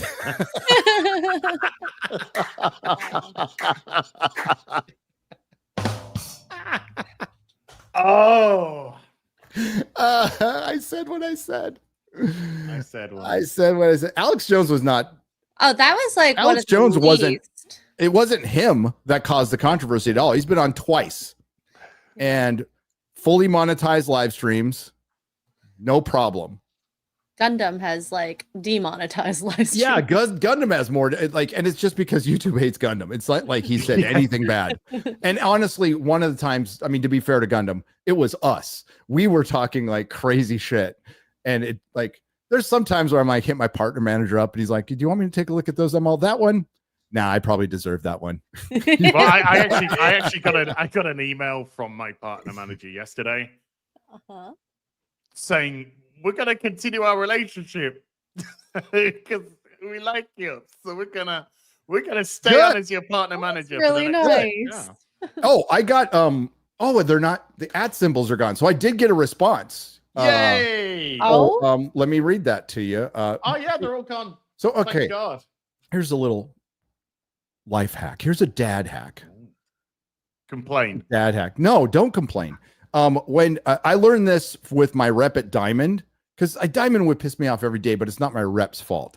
And I learned this through, when I was selling parts, I'd have a rep for each part, and I learned very early on, don't be a dick to these people. They're trying to help you.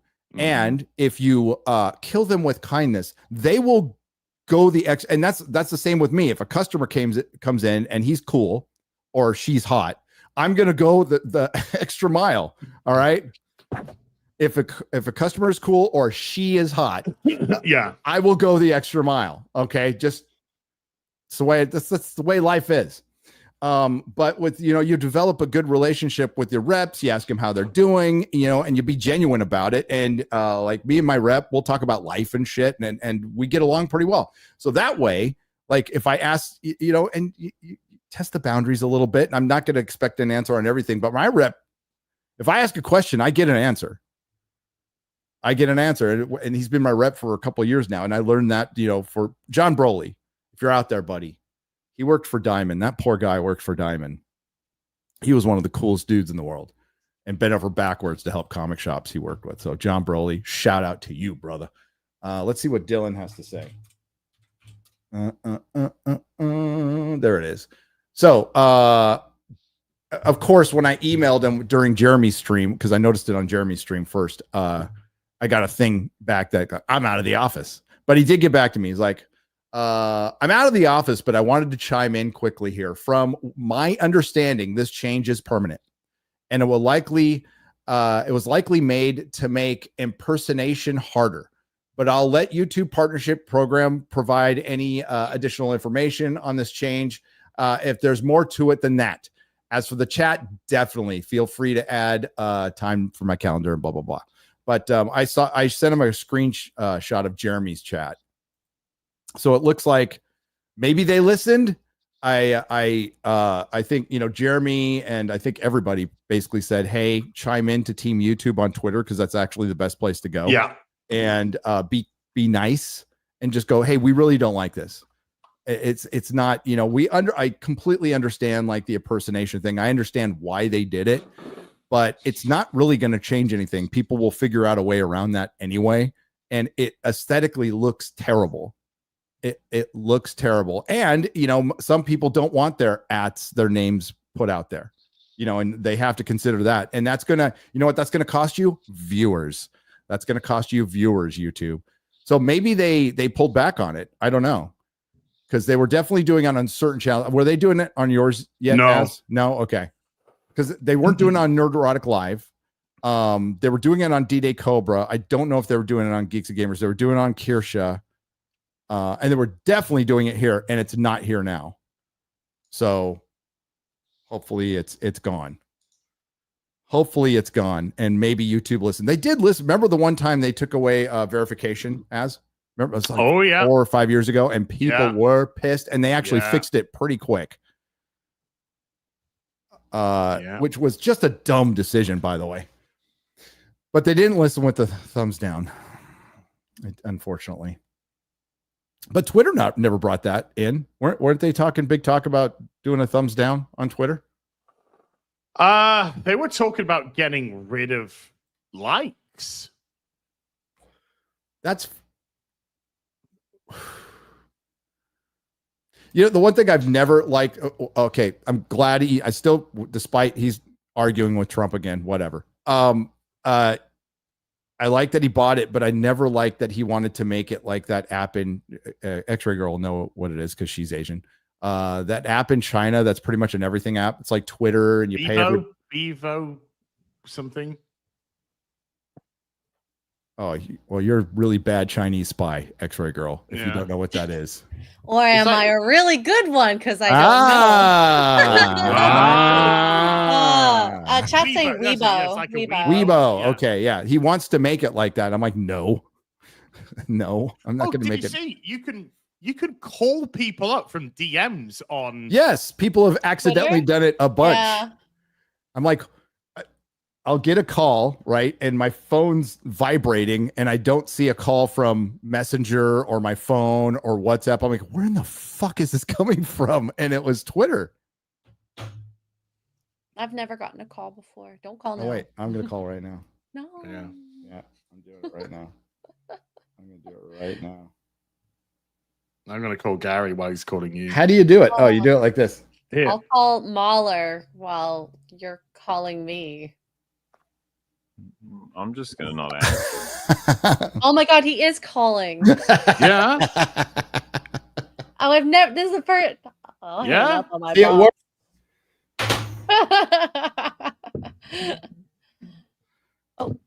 Oh, and now Az is calling. There you go. I hung up on you.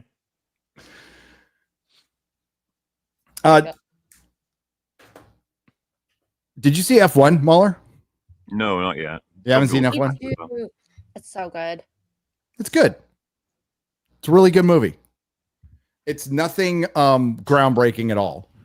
But I said this yesterday, but I think that if the subversion of expectations you're looking for is it subverts the expectations of modern Hollywood in the last 6 years, pretty much. It's the one film that learned a lesson from Top Gun Maverick, and it's obviously the same director. And they put a ton of fucking money into it. And it's got Hans Zimmer.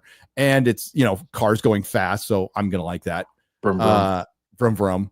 And as many pointed out, I'm not like, I've watched a little F1, not a ton, but it can be boring. They took out the boring parts, and I liked it. I liked it. Brad Pitt's really good.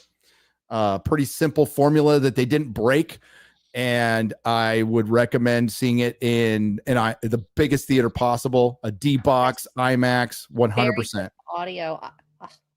I mean, Yeah, the sound mixing on it's fucking you insane. could feel the reverberation from the car engines throughout the whole movie. It was fun.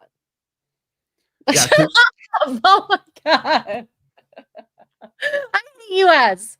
I hate you. I didn't say a thing. You didn't need to. I didn't say a thing. I don't know, like MauLer, are you into sports films? Not really, but I thought Ford v Ferrari was awesome. That's on a different level. Like I still like it better than F1 Ford v Ferrari because of it's just a great movie. Yeah, great father-son story, great movie. God, it's the same guy who directed Indiana Jones. I know.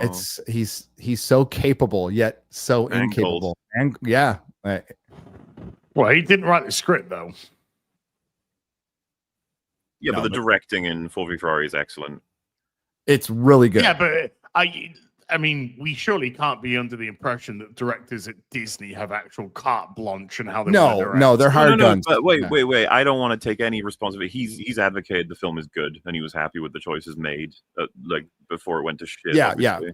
yeah. I don't think he was a hired gun or forced into a horrible situation. It seems from what we know that he thought it was a good story. I mean, sort of fucking Harrison Ford apparently. So, well, Harrison Ford's baked all the time. Well, fuck him then. Because that movie was trash. But there's only 3 Indiana Jones movies. Yes. Yep. Only 3. Correct. Mundo. And I can't wait to get. So I realized that I had never seen Jurassic World, or Jurassic World Lost Kingdom, or Jurassic World Final Reckoning, Part 1. whatever it's fucking called. Well, you don't need to. You've seen Jurassic World. Everyone has. The movie is a quintessential reboot, requel, thing. It's remember all the stuff, and then we'll do a bunch of stuff that you want to see, which is just action scene involving a couple of archetypal dinosaurs, the flying ones, the water one, the raptors, the T-Rex, and our new super engineered crazy one. And that formula, they've just kept doing it over and over again, and it's been pathetic. Yeah, so I watched Jurassic World with X-Ray Girl, Mrs. Nerdrotic last night. Did you watch Jurassic Park? Rewatch? No, that? I've watched it recently. I was gonna say, take any excuse to see that movie again. Fuck. No, there's only 2 Jurassic Park movies, 1 and 3. I don't even like 3 that much. To me, there's It's one. better than 2.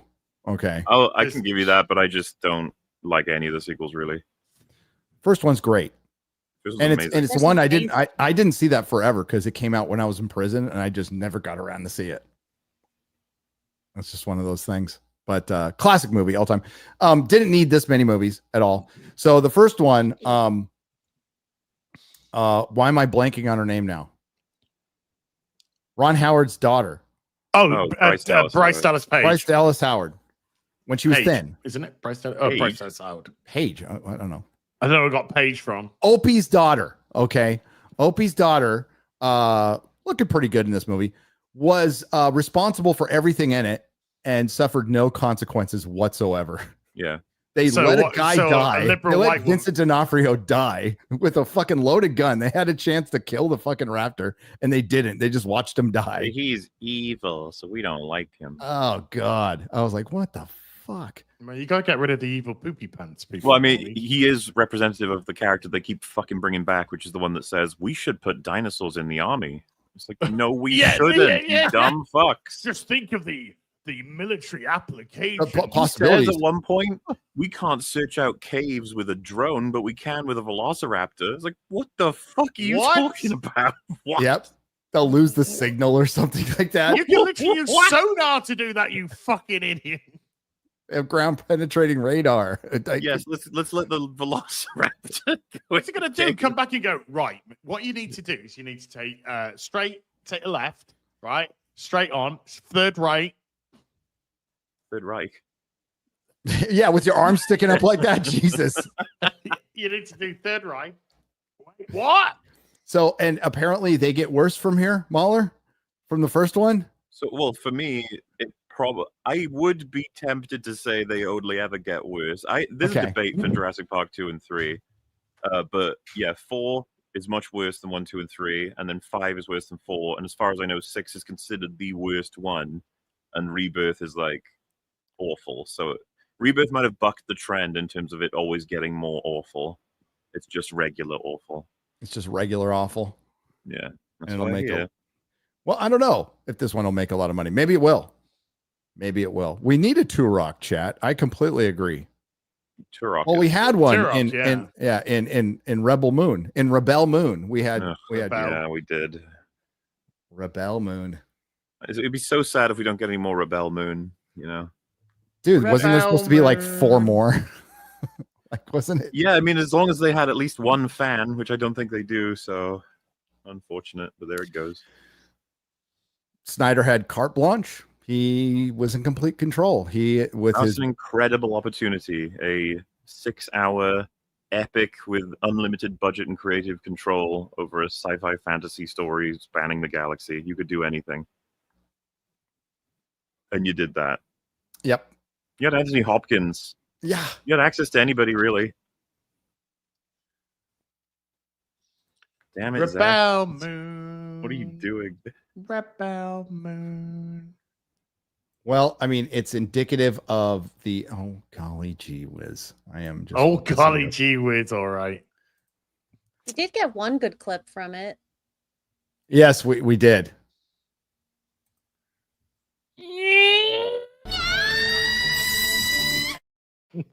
Greatest that Will has given to society.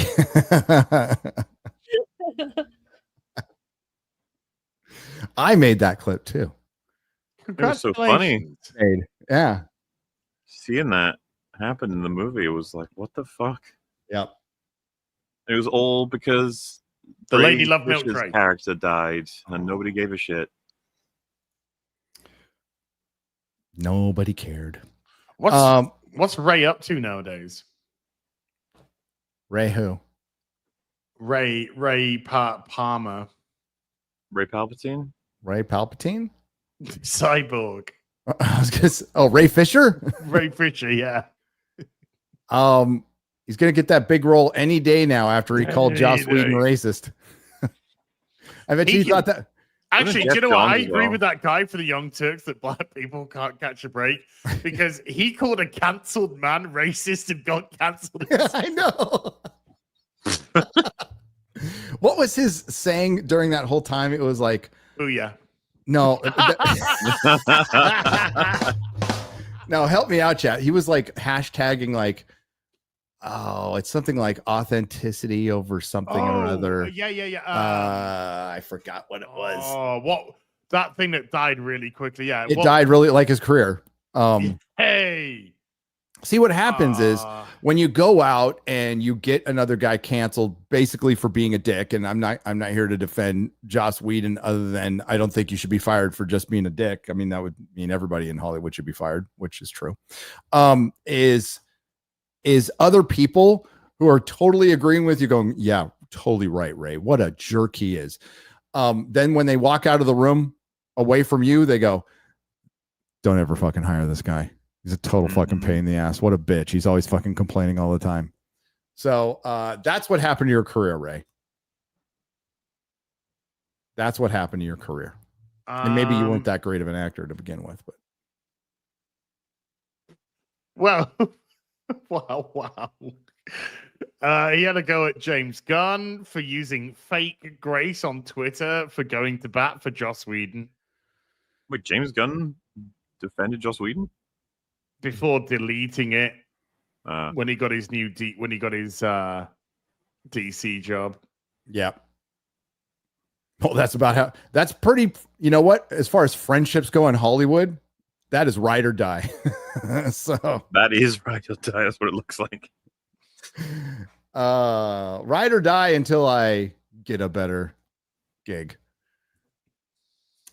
You know what? Speaking of canceled people, that's the Oh, best he deleted his Twitter account, by the way. Oh, Ray Fisher? Yeah. He's probably on Blue Sky. He's probably on Blue I'm trying to find that phrase that he says, like equity over experience, or some. Oh, you're close to it. It's something. Oh God, I can't remember what it was. It was fucking stupid. Whatever it was. But speaking of people who were canceled, who shouldn't have been canceled, John Lasseter canceled for giving people hugs. Oh Yeah. Well, look at the absolute state of Pixar now. Remember Pixar, guys? Remember the day? Remember the days? Do remember when everything Pixar was a fucking banger, even though like the stuff that wasn't that successful, it wasn't like bad. It was still pretty good, you know. Fucking The Incredibles. One of the Accountability is greater than entertainment. Accountability over entertainment. There you go. Thank you. And then Joss Whedon and Ray Fisher became accountable for their actions, I guess. I'd rather have Joss Whedon back. I can't believe I'm the only person to get cancelled for being a twat. You know? Yep. Not even Me Too. No essay allegations. People, you know. What was the just reason being a we twat. cover the Neil Gaiman thing? People were like, "Oh, did he do a Whedon?" It's like, no, no, no, he did a Gaiman. Yeah, he got his own shit. Yeah, pulled a Whedon. I don't think Whedon was like putting butter on people's butts. Okay. Which, hey, adults are going to do what they're going to do, but this was a male feminist. Just want to point out a male feminist just went to jail or prison for 30 years in the UK. Is it the UK or here? I can't remember. For doing bad things to a 12-year-old boy. We'll just say bad things. Wait, we talking about Neil Gaiman? No. Just another male feminist. All right. So male feminists. Male feminists working as intended. No. Neil Gaiman just put butter on people's butts and cheated on his wife. I would like you to look look after after my my marriage. children. You know, and it was Amanda Palmer. It was so like she's got the hairiest armpits I've ever seen. So, dude, I've looked into some of their relationship, and it's a rabbit hole. I seen the Dresden Dolls live, and she's like, "Rock out!"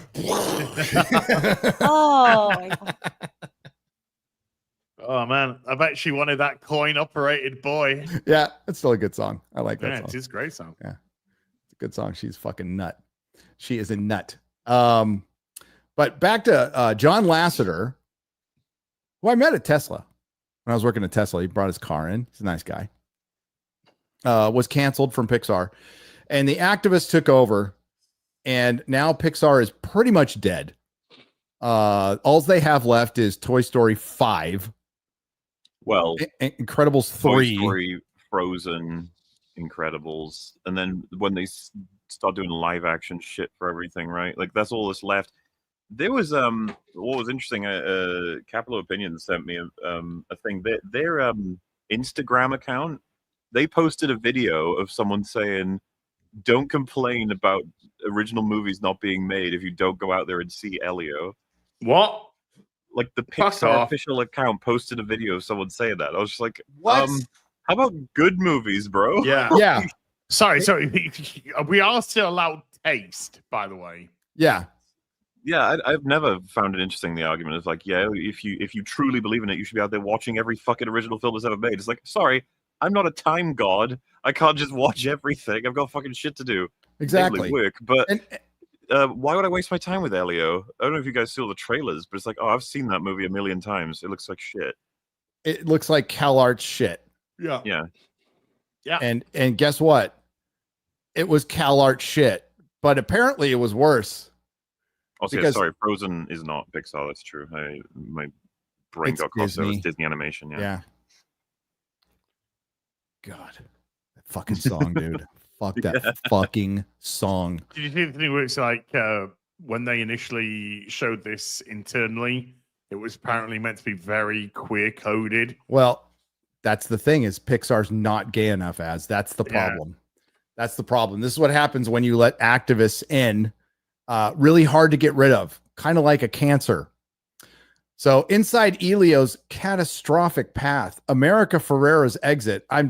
You know what? I'm just going to go out on a limb and say that didn't affect the movie at all. She's a fucking voice actor. Okay. Who gives a shit. Nobody's going to go, well, I'm going to go see this movie for America Ferrera's voice. Because she was in Barbie and she gave one of the most cringe fucking monologues of all time. Yeah, I had woke white women going, yes, yes, yes, queen. But you are Knuff, as you are Knuff. Thank you. Yeah, I appreciate that. I've still got the T-shirt.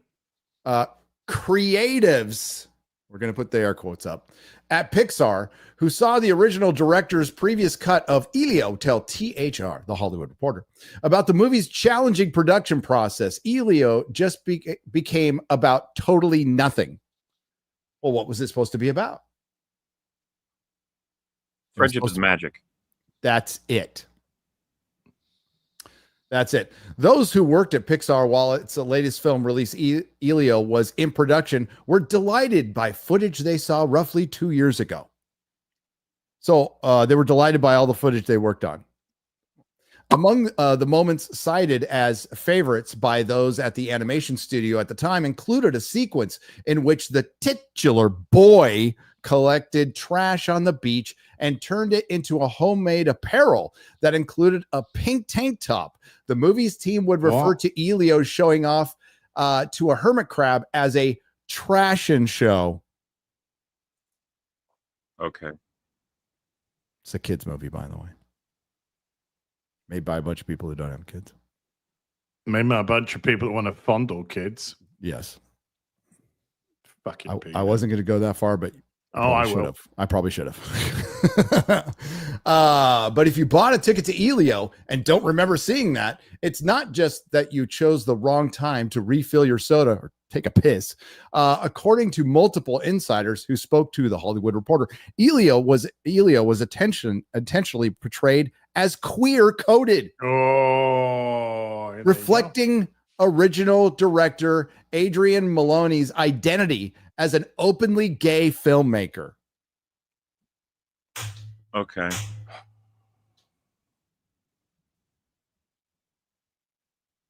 What, Filoni's gay?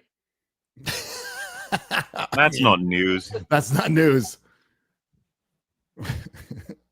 Just ask his dog. Where was I? Other sources say, can we just stop there? So the director, like all fan fiction, like all activists, self-insert. So it's a self-insert. Of course. That's the only thing they know how to do. So maybe that's why he was the original director. Other sources say that Molina did not intend the film to be a coming out story, as the character is 11. Oh, God. These people are fucking sick. But either way, this characterization gradually faded away throughout the production process as Elio became more masculine following feedback from leadership. If Disney thinks your movie's too gay,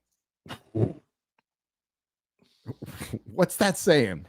Or maybe they're just like, do you know what? Maybe, just maybe, we need to ease back on the pedo shit. Yeah, we've got this jacket, that we kind of put on ourselves by getting involved in some real world politics in the state of Florida, and we're a family brand. A lot of moms and dads bring their little kids to our parks and stuff, and it's probably was a bad move to say that we want to have anything sexual taught to kindergartners.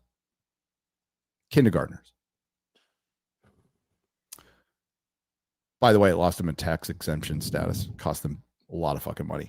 But either way, the characterization gradually faded away, blah, blah, blah. Gone were not only such direct examples of his passion for environmentalism. What? The 11-year-old boy's passion for environmentalism. And fashion.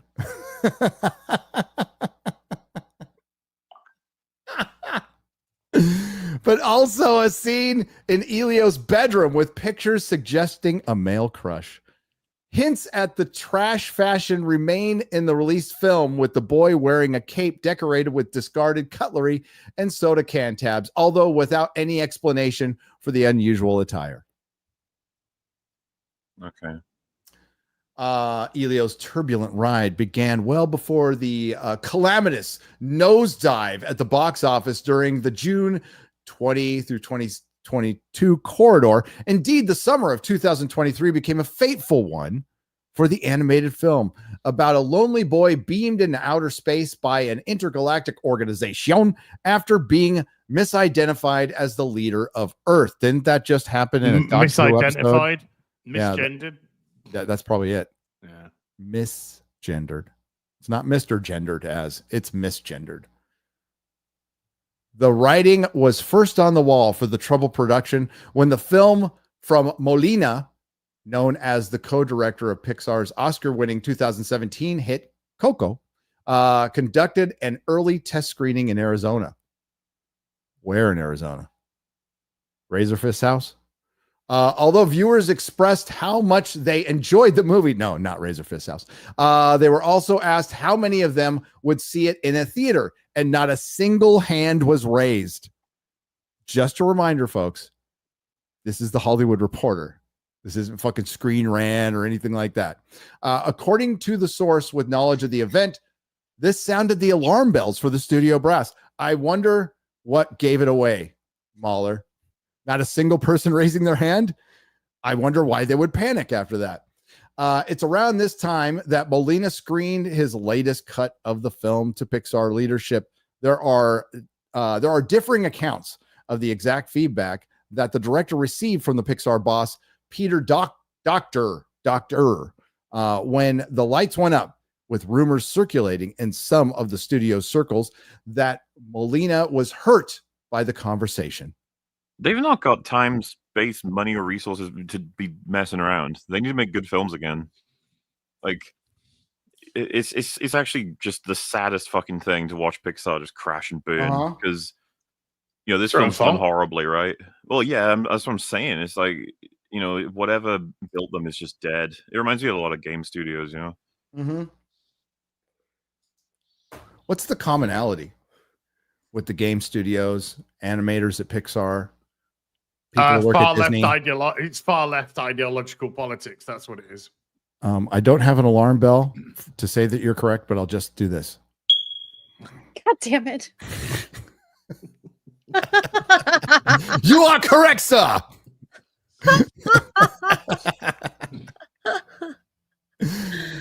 It's a cancer. It's an absolute cancer. What else happened in 2023, guys? Oh, well, Strikes. I thought you were going to say Ironheart finished in January of 2023. Yes. Filming.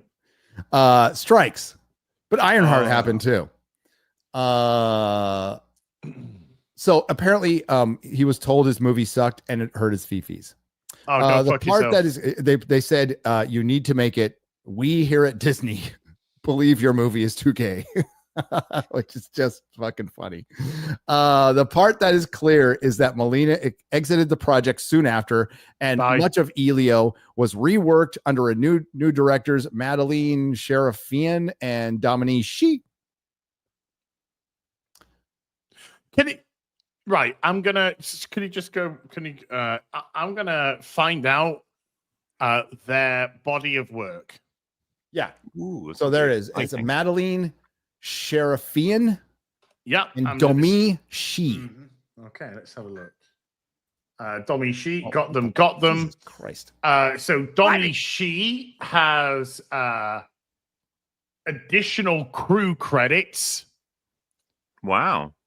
And she's got 3 writer credits, and then she's got additional crew for the senior creative team for Pixar movies.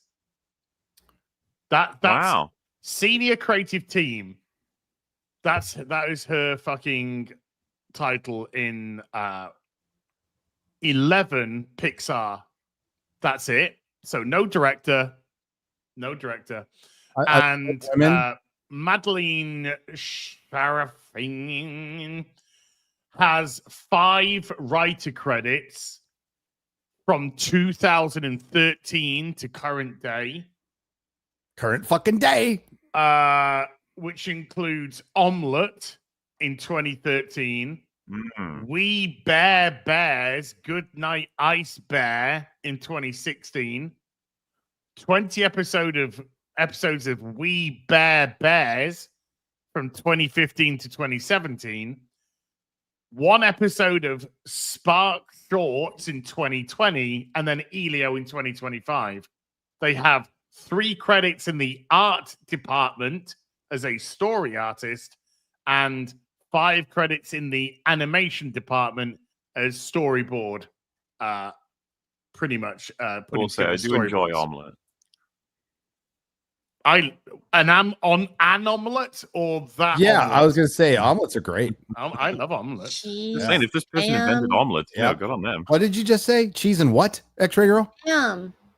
Oh, I thought you said ham and spam. I thought you said spam. Okay, Well, ham I is mean, good. Spam is fine. No, but it's I wouldn't not. eat it. It's very salty.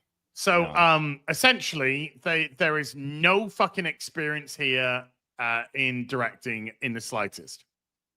No. And they were given, they're like, okay, is it ladies? Is one? Yeah, of course they're both. Yeah. Okay. So ladies, Dude, it's fucking Disney Pixar. You have this big assignment now. We want you to redirect a Pixar movie for Disney. This is a great opportunity for you. And the one thing you need to do is make it less gay. Okay. So go.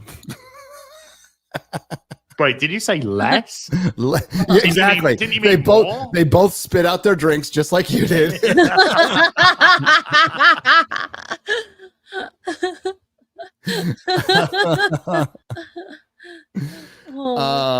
I hear this right? Yeah, like, excuse me, I beg your pardon. Baking powder. After a year-long delay, the film arrived in theaters June 22nd and bombed with just 20.8 million domestically, the lowest opening frame at the box office in Pixar's history. Oh well. I was deeply saddened and aggrieved by the changes that were made, says former Pixar assistant editor Sarah.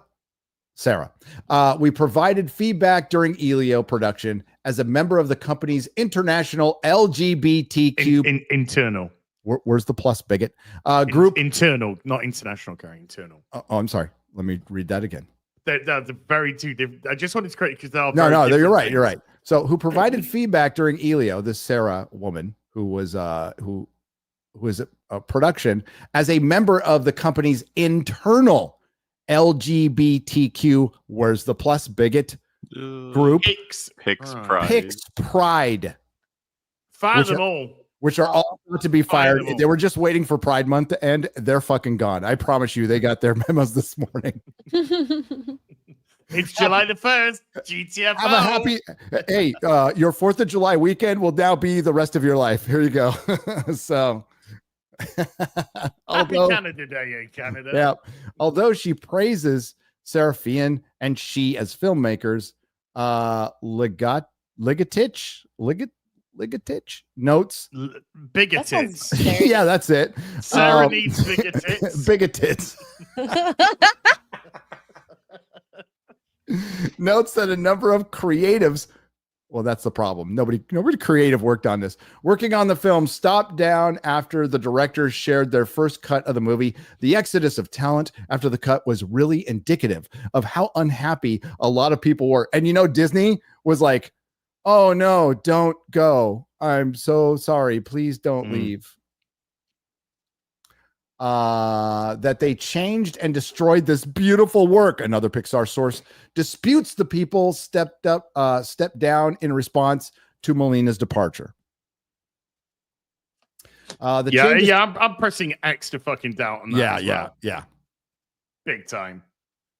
Sarah needs bigger tits is, I think, full of shits.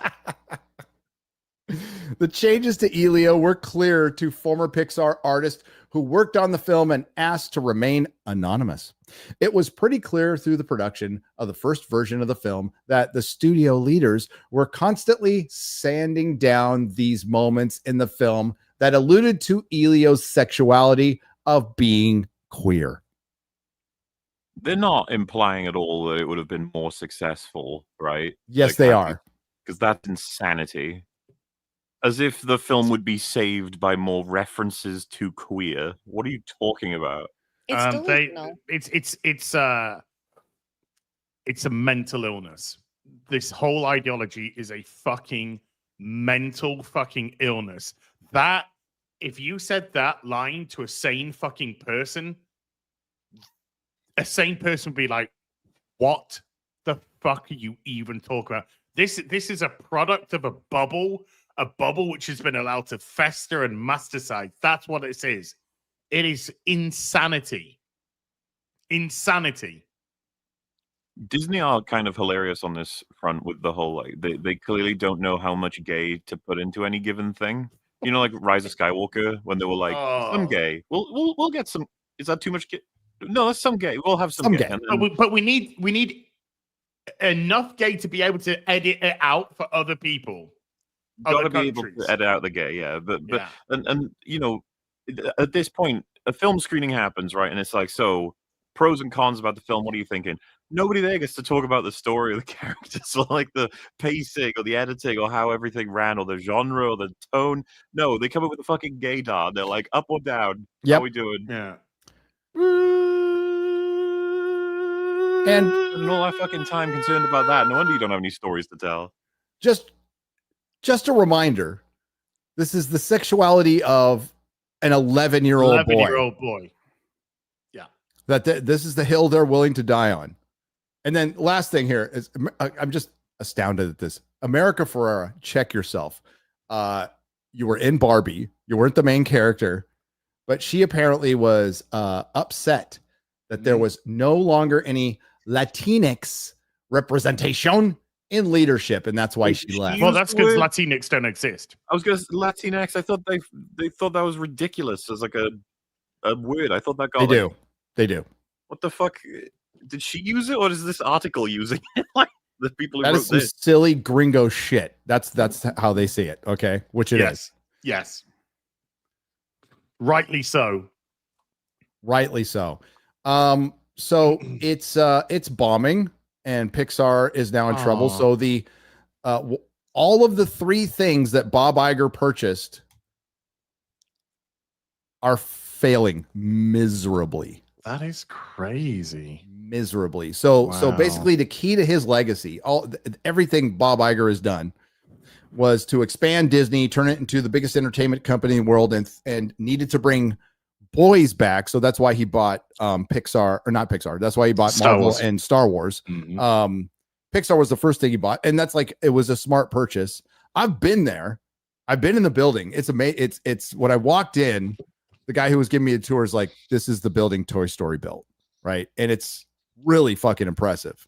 The men's and women's bathroom are Mr. Incredible and Elastigirl, you know, and there's this at the time they were doing, oh dude, now I'm blanking on the movie. The girl with the red hair. Brave. They were doing Brave at the time. And I was invited there to watch they had unearthed some Walt Disney home movies that nobody's ever seen of the construction of Disney World. It was fucking great. And like, you could tell, like, this was years and years ago, there was still a reverence for Walt. Like, they were like, we just found the Holy Grail. We found some old Walt Disney home movies, and we watched those, and it was fucking cool as hell. And the building was great. And to think like something, you know, they have the outside the building, there's the lamp, you know, the Pixar lamp. And it's situated right next to an IKEA, pretty much in Emeryville, California, right next to Oakland, which is not a good place. It's a bad place. It's a bad place, dangerous place. Almost got carjacked in Oakland. Yeah, I did. It It was the best carjacking, though. It was the best carjacking escape. I just ran the red light. True story, dude. Okay. Yeah. I was Toy driving Story? back from work. Toy Story. Yeah. So, yeah, and this is what it's turned into. And this is what that's Bob Iger's legacy. I'm so glad he came back. I'm truly happy he came back to lord over the failures. His empire of dirt.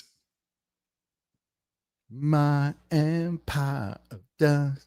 It's a great song. Yeah, It's a wonderful song. Fucking brilliant. Johnny Cash's version.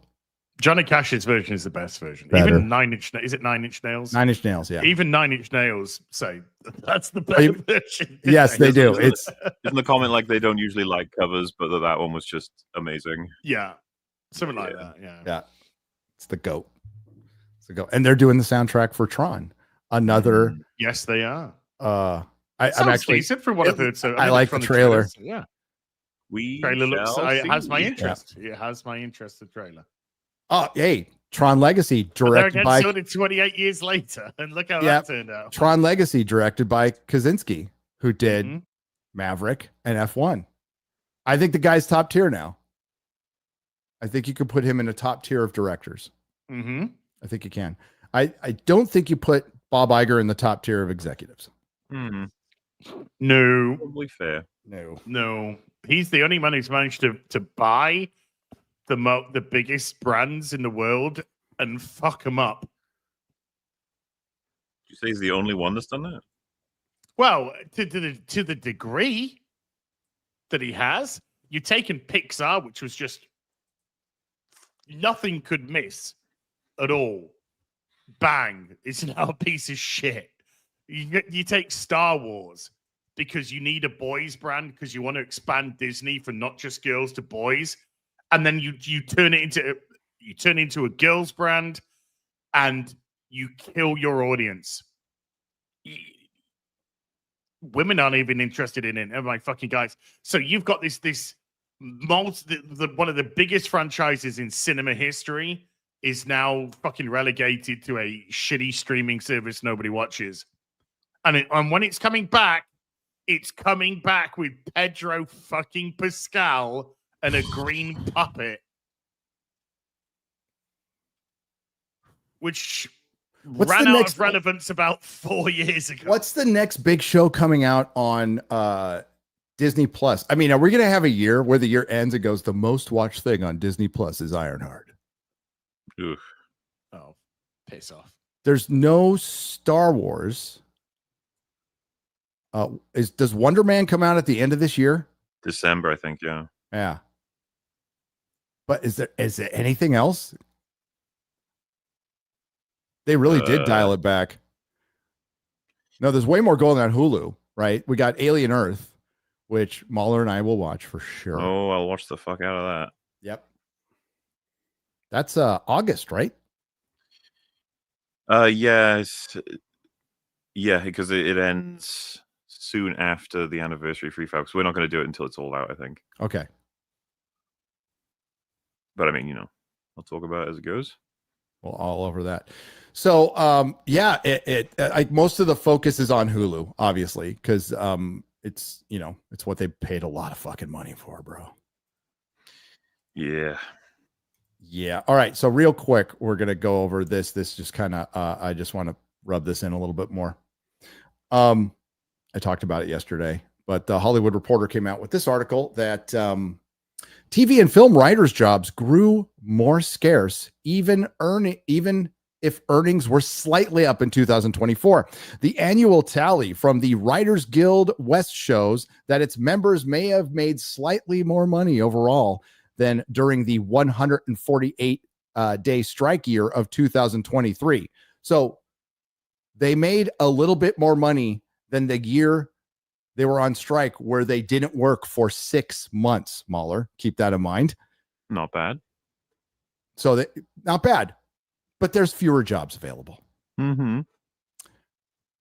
Amazing how that works. It came as no surprise to anyone that when the Writers Guild of America West 2023 meeting financial report showed that television and film writers' earnings and employment had declined the same year that union members' wages waged a 148-day strike against the studio and streamers. But 1 year later, in a work stoppage-free environment, employment dipped further than their strike era levels. That's how you spell correctly, Gary. Environment. Environment. Wait, do Americans spell it without the N? No, we Gary just spell it can't with the N. spell. We spell it with the N, but we don't pronounce it. Some people do, though. N? It's a hard N. I just pronounce it with what'll a allow you hard to N. remember it? Just think of it as the N word, and then you'll be able to remember. Most of us that say it's an N. environment. You know, we just leave out the N. But environment, I thought I'd enunciate. Okay, just to shake things up a bit. Okay, sorry, I'll never do it again. So I'll read this again. But 1 year later, in a work stoppage-free environment, employment dipped further than their strike era levels, even as earnings slightly rebounded. That's according to the union's 2024 annual financial report, released Friday to members and reviewed by The Hollywood Reporter. The document finds that in 2024, the total members of the WGA West members reporting earnings fell 9.4% compared to the prior year and 24.3% from 2022. And it bears repeating, they made less money than the year they were on strike and didn't work. They didn't earn any of this money, by the way. At 1.5 billion, members' totals earnings rose 12.7% compared to 2023, but we're still 21% below 2022. So 1.9 million. That is a net loss because of the strikes. It's the latest sign Hollywood companies reduced their output in a post-peak TV, post-strike, current TDS era world as more cautions and risk-averse business culture has taken hold. We anticipated 2024 numbers to increase in subsequent reports, with late reporting to increase the numbers of writers employed to the level similar to 2023, the year they didn't work half a year. The union's annual report stated, still, it is clear that the number of jobs have declined from peak years caused by the company's pullback in number of streaming projects and top of prior declines in linear programming. And why did they choose to pull back? You gave them a fucking opportunity, you dipshits. This is the fucking Eric Andre meme. Yes. Yeah. Why would they do this? Why would they do this to us? Why would they do this to us? Fucking Egypt. Egypt. Hang on. I got no sympathy. No. I got zero fucking sympathy at all. But it's okay. The celebrity actors managed to get their little screenshots and shit. You know, they got their little reels of look what a great fucking adult pretender I am. Does it affect them? No. Mm-mm. No, the members of the board are still employed. Mm-hmm. The members of the board, the Film Actors Guild, are still employed. Yeah. The top tier writers who pretend to be about all this shit are still employed. Half the fucking people out there going, we need to bring Hollywood back to Hollywood. They're financing studios in other states and other countries. I think other countries have bigger fucking Bollywood's bigger than fucking Hollywood. Yeah. So it's and remember they're not the world rulers anymore, you know.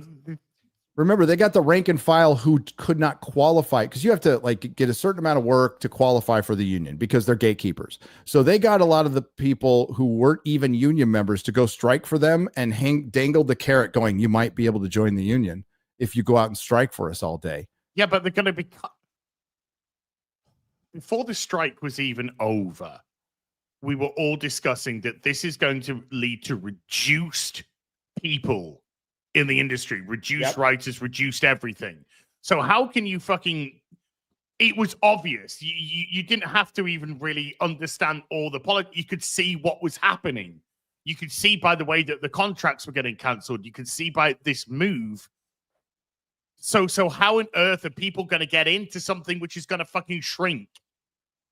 Are you stupid? Yes. Worst time strike in history. After Hollywood went on its woke bender, the strike gave the producers time to reevaluate their horrible deals that they offered. Yes. During peak TV, and decided to get out of them. And they had good reason. One example, Jar Jar Abrams was given $250 million for a first look deal for Warner Brothers and produced, I think one show finally came out, Rust, or what's it called? Rust. I can't remember. Duster. That's it. That's all. How's this Superman movie going with Ta-Nehisi Coates? Any minute now. It's right behind the Rian Johnson trilogy and wins a winner. Sure. And a decent Star Wars film. Right behind. I do want to acknowledge we lost a comic book legend last night. Basically, the editor-in-chief of Marvel of my formative years. Yeah, fuck cancer.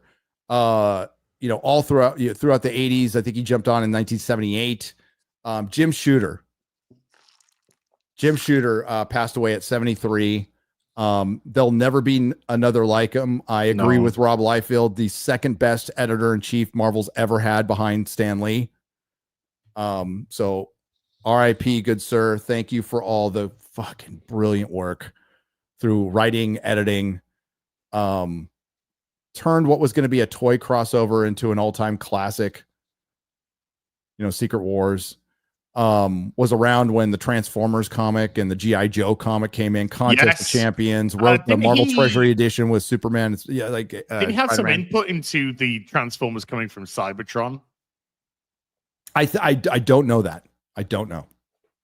I think he might have had some input into the Transformers actually coming from Cybertron. I'll have to look into that for. But oversaw the Byrne Claremont X-Men era, Frank Miller, just amazing shit happened during his reign. Stuff that they will talk about forever. So rest in peace, legend. Fuck cancer. Good set. Yeah. Eric and I always reference him on Ripping a Silverback when we're kind of Eric got to meet him. Yes, he did. Eric actually posted a really heartfelt video yesterday. And the thumbnail was Eric shaking Jim's hand when he met him, I think last year or a couple of years back. And Jim actually had some nice things to say about Eric, didn't he? Which was really nice. Yeah. Fuck cancer. Oh. It's built different. They were just fucking built different. We in Ripping a Silverback, we kind of go on about, the shit that we get today, and you just imagine if you put that in front of Jim Shooter, it's right. It's throwing out the fucking window. A lot of really good writers and creatives have butted heads with the guy, but you can't deny the end result from what he. You can't. It's about what makes money. It's about business. It's what makes sense. What makes you can't make. Well, they're not making business today. Yeah, so I'd rather have an asshole that knows what they're doing than a fucking nice guy who fucking tanks everything. An asshole you respect, who deserves it. Yeah, because when the word asshole is such a poorly phrased word. Yeah, because just because somebody's hard nosed, just because somebody is very specific in their vision. Doesn't necessarily make them an arsehole. It might piss you off. Yes. Yeah. No, it's a great point. There's been a lot of bosses and people in my life, including my dad, who I first saw as complete fucking assholes. And then I learned I was being the asshole. I was being the sensitive little shit. And grew to respect them. I don't know if he's out there. He's listening sometimes. But my buddy Scott Edwards, his dad Terry Edwards, took a flyer on me at the parts place. I thought that guy was a total asshole at first, but I walked away respecting the hell out of that dude. He and and he improved my work ethic, and it was from not being soft, and I absolutely respected that. So yeah, we need more mentors like that. That's the word I was searching for. Mentors. We need in our more life. men like that. Yep. We need more Men. men like that. Men. Just imagine what Jim would have done to fucking Tom King. Dude. Tom King would have gone crying to his mama. He would have. He would Yes. have. He would have had Tom King in tears. He would have breastfed at his at 40. Do you want me to get one of the women in here to breastfeed you, Tom? Yeah. Do you want me, I could get my assistant in. Jill, can you just come in to breastfeed fucking this little baby? Tom over King. there? Yeah. Hey, Supergirl's based on his story. Oh my god. Woo. Incoming daddy issues. Here we go. Incoming mummy and daddy issues, the movie. Right. I'm so depressed. I'm waiting for the scene where Supergirl tries to kill herself. That'll be fun. All the men will be cuckold, emasculated, useless pieces of crap. And it brings us back to Superman, which comes out in, well, if you got the early screening, in 7 days. We can. Oh, whoa. 7 days. That's so soon. Oh my goodness. Yeah. Yeah, I see it a week from what, today? I'm going to be seeing it, I think, a week on Thursday. I'll have to check. I got tickets to the fan screening so I can get a little early on my video and then not use any video because Warner Brothers will hit you. So I'm just going to draw stick figures describing what's going on. That'll be a fun one to edit. Poor Garrett. Yes. Oof. You know what they did on both my Joker and Furiosa is they waited a year. So thanks, I guess. They waited a year to copyright claim it. That's okay. You made your money. Yeah, I mean, like, I'm like, okay. I mean, if we want to do a compromise, I'll take that. So, but they waited a year. Well, they waited a week, Or and they eight months. demonetized last week's Real BBC, and I lost the appeal on that yesterday. So it's at least they wait a week on that one. Yeah, they're really hit and miss. Knock on wood, they didn't hit my War of the Rohirrim, which I absolutely was convinced they were going to hit me on. Mm-hmm. But it hasn't been a year yet. So Joker was like it was actually like 6 months, but that's fine too. I'm like, I don't care about that. But and all we used was trailer footage. So they'll hit you with it's from the original. And you're like, no, it's from trailer footage, but you still lose. It's such a bullshit system, but whatever. I really do want to try the stick figure thing. Jurassic Park, Fallen Kingdom, Jurassic World, the nightmare with copyright with them on that. Oh, Universal. Yeah. Yeah. Lots of flipping and changing speed, buddy. Everyone argues in the editing section of which company's the worst, but most people agree Disney's the best.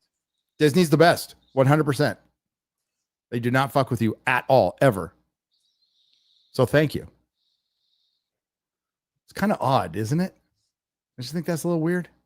It is weird. Maybe they decided that they would take the risk of relaxing on that and letting, people talk, spread the word. Well, it could certainly benefit if your thing is good. Yeah. That word of mouth thing works. I mean, look at F1 kind of beat their projections because there was great word of mouth coming out of that movie. Mobland's ratings went up. As a matter of fact, it's still charting. Why? Do you know what isn't charting? Ironheart. Ironheart. That's crazy. Yes, it is. It's just No. a chart we've all never heard of. I don't want to break his heart. The Luminant or whatever the fuck it's called chart came out and Mobland was like number 10 and it's been done for 3-4 weeks. And Ironheart did not chart. But what's behind Mobland? Lots of good word of mouth. Yeah. I wonder how the binge model would have done for that. Oh, it wouldn't have done as well. It would not. Yeah. I mean, it'd be weird. You and I couldn't even talk about it probably because one of us would have maybe finished it before the other, and Yep. you've been like, "Well, yeah, I'm still watching it," and then we'd mention it. Remember, this happened with a gentleman who Yes. watched it all in one, and then was like struggling to, mention it all the time. He was like, "Well, it's still there. Go watch it." It's done. Well, hey, Squid Game. Who watched it? As did. And MauLer, why didn't you watch it? I'm busy. I had to make a choice with I need to watch Ironheart, rewatch the Jurassic films, or do Squid Game, and I'm doing the episode for EFAP on Jurassic World on Saturday, so it I guess takes precedent. But also I'm seeing it on Thursday, I think. Okay. So. But Ironheart will be right after, and then I can watch Squid Game. I had a chance to watch it, MauLer. I had before FNT, I had a couple hours to watch a couple episodes, and I'm like, I'll watch Babylon 5. Yeah, I will say there is an element. That's where I was. I think maybe I would have made room for it in a normal. Say, for example, I don't know, what's the best new show that's come out that was hype as fuck? If it was something like that, Mobland. probably. Well, maybe if there was a Mobland season 2 premiere, I'd be making room for it no matter what. Even if I wasn't thinking about it. But when Stranger Things comes out, you'll make room for it. It's not a great example. Okay, sorry. I will. But season 4 was wonky. It wasn't perfect. No. And season 5, I'm interested in seeing it to close out the story. But do you think it'll be a guaranteed good thing? I don't know. No. No. And we'll probably talk about it as well. But that's not quite what I was aiming for. Mobland's closer, but truly a show that we're all watching weekly and all love. I really miss having those. We don't get them very often. Yeah, if House of the Dragon, even after season 2 was premiering this year, I'd be fucking ready. I'd be like, let's go. Yeah, I mean, I would have hope for season 3 having good shit in it. I just also would assume that it's gonna get fucking damaged by the retarded choices. All right, if One Piece came out this year like it was supposed to, I'd have been completely excited. But now, I don't know. Gentlemen season 2, if that happened, if they released it fucking weekly, that would be nice. Oh, they won't. They won't. They won't. It's Netflix. And that's one of those series that it would have done really well weekly. It was set up as a weekly, each episode is really dense. So you wouldn't, it was great to go to the next one, but you could have released that weekly and it would have done really well. Yeah, I think so. There are loads of episodes end with dramatic moments that tie you into the next one. It's the classic TV show format. Yep. I'm not against people wanting to binge stuff like that. It's totally normal and fine. But on the angle of, your show releasing in its own big slot, having everyone talk about it as it comes out, feels like a dead art now. Yep. Which is too bad because getting close to finishing up X-Files, right? I'm in season 9, right? Halfway through season 9. And I hated season 9 when it came out. And I'm rewatching it going, that was pretty good. I was really fucking hard on Doggett because I just wanted MauLer was gone. So I was pissed about that. I just wasn't getting over it. But it's pretty good. Wait, MauLer was gone? Mulder. Sorry, not MauLer. MauLer was gone. Was I supposed to be at a thing? You were gone, MauLer. Yeah, MauLer. Yeah. Mulder was gone. He still talked about it a little bit, and he's still part of the story. But it was their final season. They Gillian Anderson is basically a guest star. She comes in at the beginning, at the end, and has some little speech and stuff. But it's mainly Reyes and Doggett, and they're good. They're fine. They're no Mulder and Scully, but X-Files is Mulder and Scully. But the story, the quality of storytelling was still there. Vince Gilligan was still there. You could see, okay, maybe back then it was considered lower tier, but compared to today's writing, it's fucking god tier. It's still good. So it's actually when they bring it back in for season 10 and 11. I don't know if you guys watch those. I haven't seen any sex file. Yes. What? What? Wait, what? Go on. I think once upon a time I did watch the first few episodes of season 1, and I intended to watch the whole thing, and something distracted me, and I didn't continue. But I do plan to watch the whole thing at some point. Yeah, X-Files is fucking brilliant. So they brought it back in 2016, I believe 18 or 19. Yeah, I never saw that. I never saw that series. There's like within those 2 seasons, there's 2 of the best episodes they've ever done. But the lore episodes are kind of subpar. But there's 2 individual episodes in each of those seasons, which are the best things they've ever done. They're so good. But one has the guy from Flight of the Condors. Yeah. Concords? Fly of the Concords. Fly of the Concords. He's fucking hilarious in it, dude. And then there's a children's show one. That's a lot like the Buffy episode. Mr. Chuckle Teeth, I believe. I reviewed it like years ago, but that one's really fucking good too. That one's really good too.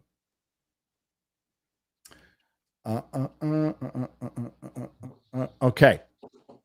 Flight of the Concords. Yeah, I don't know. I brain farted that. I watched every fucking episode, but you know, Great fellow New Zealanders. So yes, so fucking good. What's the main guy's name? Bob. No, you got fuck you. He was in Legion the first couple seasons of Legion. He was really good. Noah Hawley, who's doing Alien Earth. Yeah. But is it going to be the good Noah Hawley or the cringe Noah Hawley? Because there's both. Because there's a both. curse where you can't make good content out of the Alien universe. It's not possible. Not anymore. Not anymore. And Romulus too, soon enough. That'll be great, dude. So they're starting to cast the Buffy pilot, so they have to make the pilot, and then the pilot has to pass. I don't know if any of us are going to see it. Maybe it's a movie, but MauLer. Maybe they do it as a movie and call it a pilot, and they do actually. Maybe. It's made too much news to not have a pilot that won't air. That's how I feel about it. I could be wrong. I figure. I don't think it's gonna. I would have thought they'd be hounding to get a Buffy reboot for a while, considering they'd reboot something like a fucking Willow into a TV show. It's like, yeah, they probably would do Buffy, and it'll fail, right? But like you'd think there's some series of studios or producers that are just waiting for that to happen. Like, come on, let's get the Buffy one out in case that makes loads of money. It won't. Yeah, I think they'll do it as a movie, and then that movie in quotes will be the pilot, and then they'll greenlight it. Having Sarah Michelle Gellar behind it as like executive producer, writer, and star to an extent, I imagine the studios will be really happy with that. Yep, it's like a reliable thing. So I would have thought. I've said to you so many times, like it'll be 2 seasons more than likely. Yeah, because they'll have greenlit the second one as the first one's finished. Yes, it's not even aired. Yes, and it'll air badly, and then the season 2 will air even worse, and then they'll be like, all right, that's it. By the way, Born Again, very likely that fate as well. Yeah, absolutely. Halo was already picked up for 2 seasons before it even began. Never mind, So Velma, 2 seasons. Yep. Animation tends to get 2 seasons immediately greenlit. That's why this Superman. What was it? Kevin Smith's He-Man. Right, Kevin Smith. That was done for 2 seasons. Yeah, and nothing heard about since. Crazy. Same with this new soy Superman fucking cartoon. 2 seasons were already greenlit. You know, it was crazy. By the way, Kevin Smith, has he apologized to Clownfish yet? No. He apologized to Clownfish. No. Clownfish TV. Even though they got everything right. One of the most surreal moments that I'm going to take a lot of pride in was at LA Comic-Con. Yes. There was a panel. There was 2 panels. There was one with us, and there was one with Kevin Smith right next door. And we eclipsed the amount of people going. We packed the room. He had about a third. And I just went, I don't like to rub things in people's faces, but how did Clerks 3 do? I didn't even watch it. Did anybody watch it? Hashtag Clownfish was right, chat. Yeah. Yes, they were. fucking liar. Just came out and just fucking lied. Threw them under the bus, right? Yeah, set his fans on them. They were right, lied, and then took no responsibility. So took no no the Hollywood responsibility. way. Yeah, the Hollywood way. But fuck Kevin Smith. Fuck that noise. Yep. Another fucking fake ass pretender. And then he wrote a comic book about Spider-Man's suit ripping in the butt. Batman pissing himself. Yep. Which now I believe that he did not write the comic books he wrote in the early 2000s. The Green Arrow one that was good, and Guardian Devil. I think that was probably Joe Quesada helping him out a lot. That's just well, I do have the Green Arrow ones. They were pretty decent. They're pretty decent, and the Guardian Devil's like really fucking good, like really good. So maybe I don't know. Maybe that was Fat Stoner Kevin Smith. Yeah, and not sell maybe out. he's he hasn't given that up though, has he? No. Yeah. He's given up the fat, but he hasn't given up the. Well, I'm glad he's like healthy. I don't want anything bad to happen to him. And, didn't he say he got a heart attack called the Widowmaker, and he like got extremely lucky with it? Yeah, he was very lucky to survive his heart attack. Apparently. Oh yeah, Fallout's coming out. Oh God, I happily forgot not about remembering Fallout. that. Why'd you do that to me? The chat reminded me. It was God, I hated that fucking show. Can't wait to hear about season 2's way better, guys. Trust me, season 2's way better. Oh, she's hasn't that actress been like, I never want to do like genre stuff again? Ella Purnell?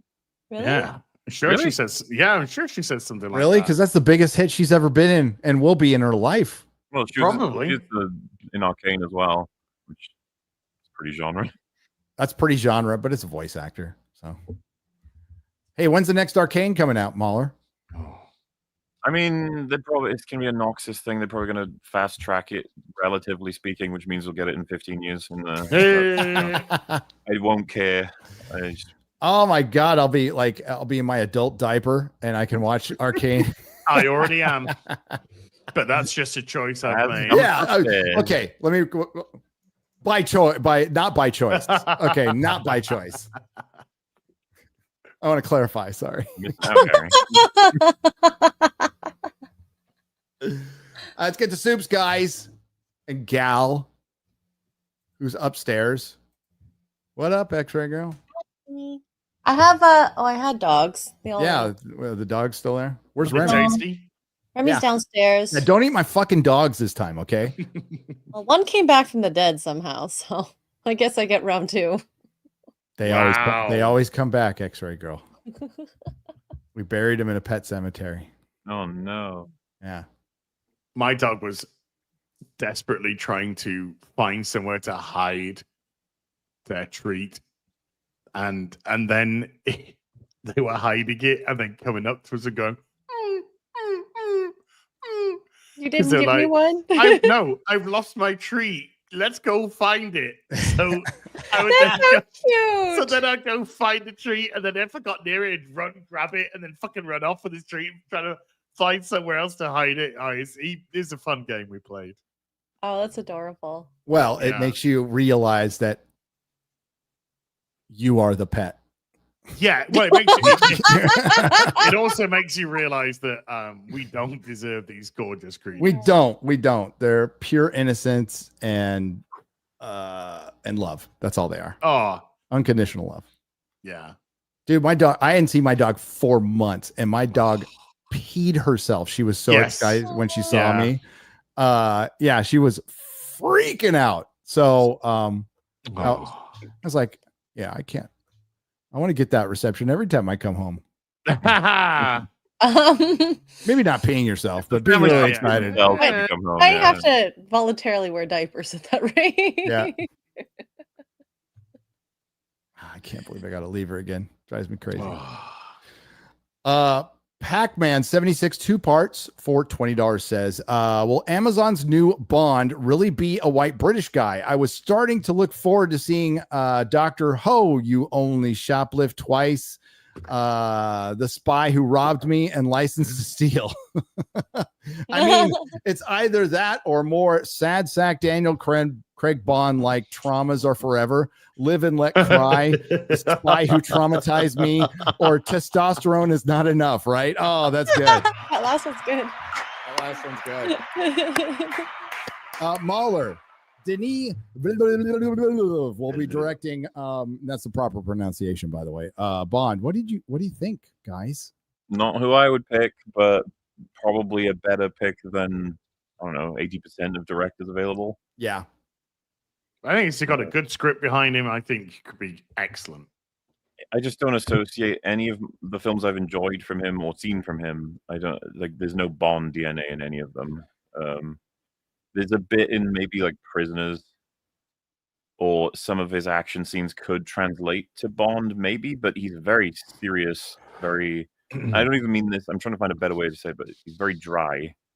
Like Bond, I find is got a charming, fun element to it that I'm not sure Denis Villeneuve is suited for. But I'm absolutely happy to give him a shot.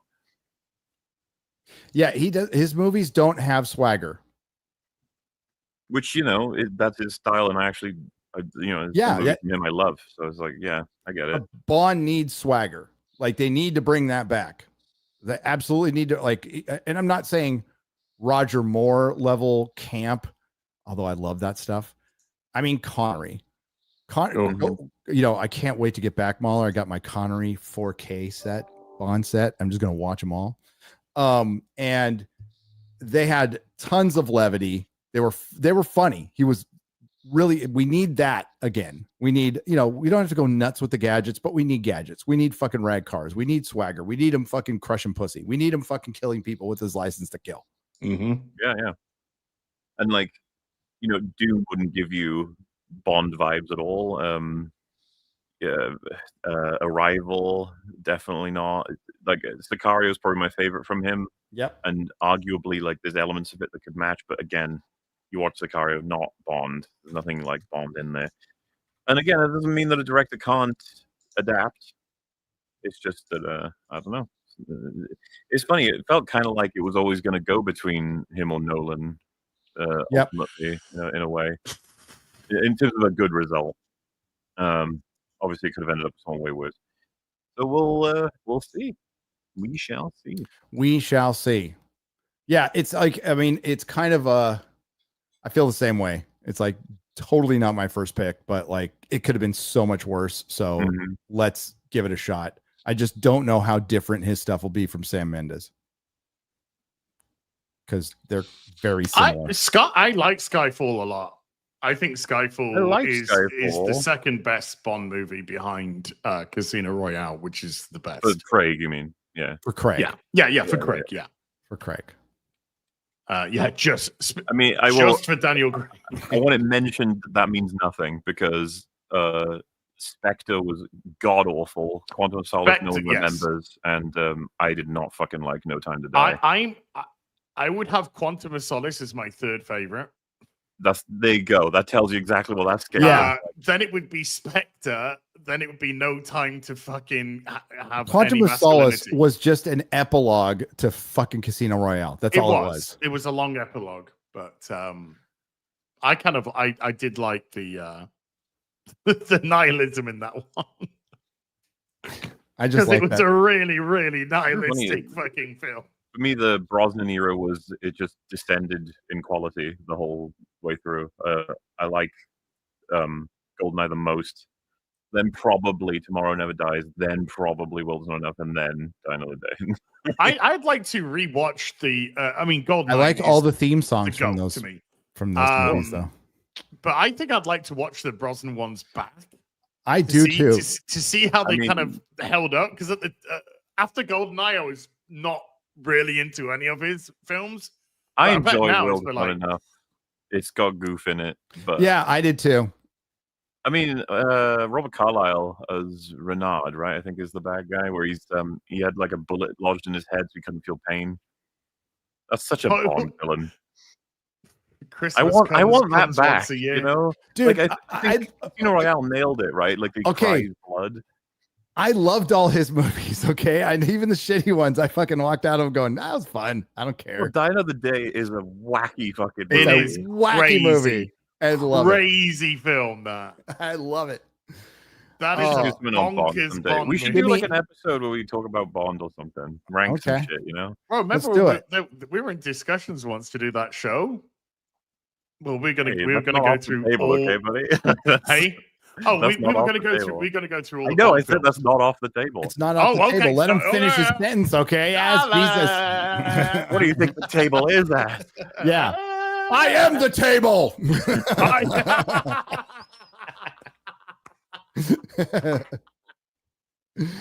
Vector visual for Fitty. Because I hardly ever get to watch you guys live, but just wanted to show some appreciation. Now, publish that damn book, Gary. Oh, thanks, brother. Thank you. It's being released.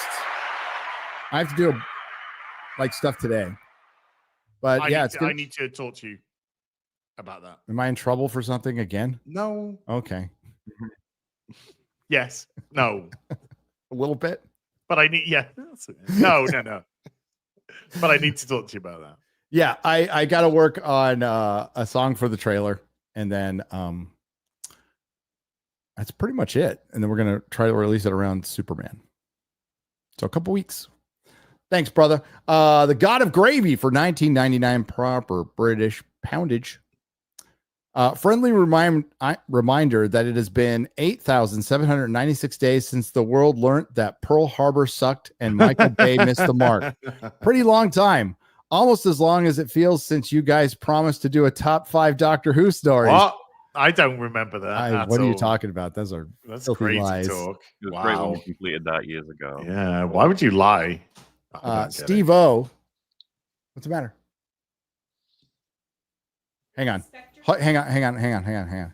You guys take over. I can read. I So heard the mention of Spectre there. Yeah, I Probably heard more of a hot Spectre. take. Is there going to be a Bond fight going on in there? I don't know. Spectre was the greatest Spectre's the fucking movie. greatest Bond movie ever. Oh my god.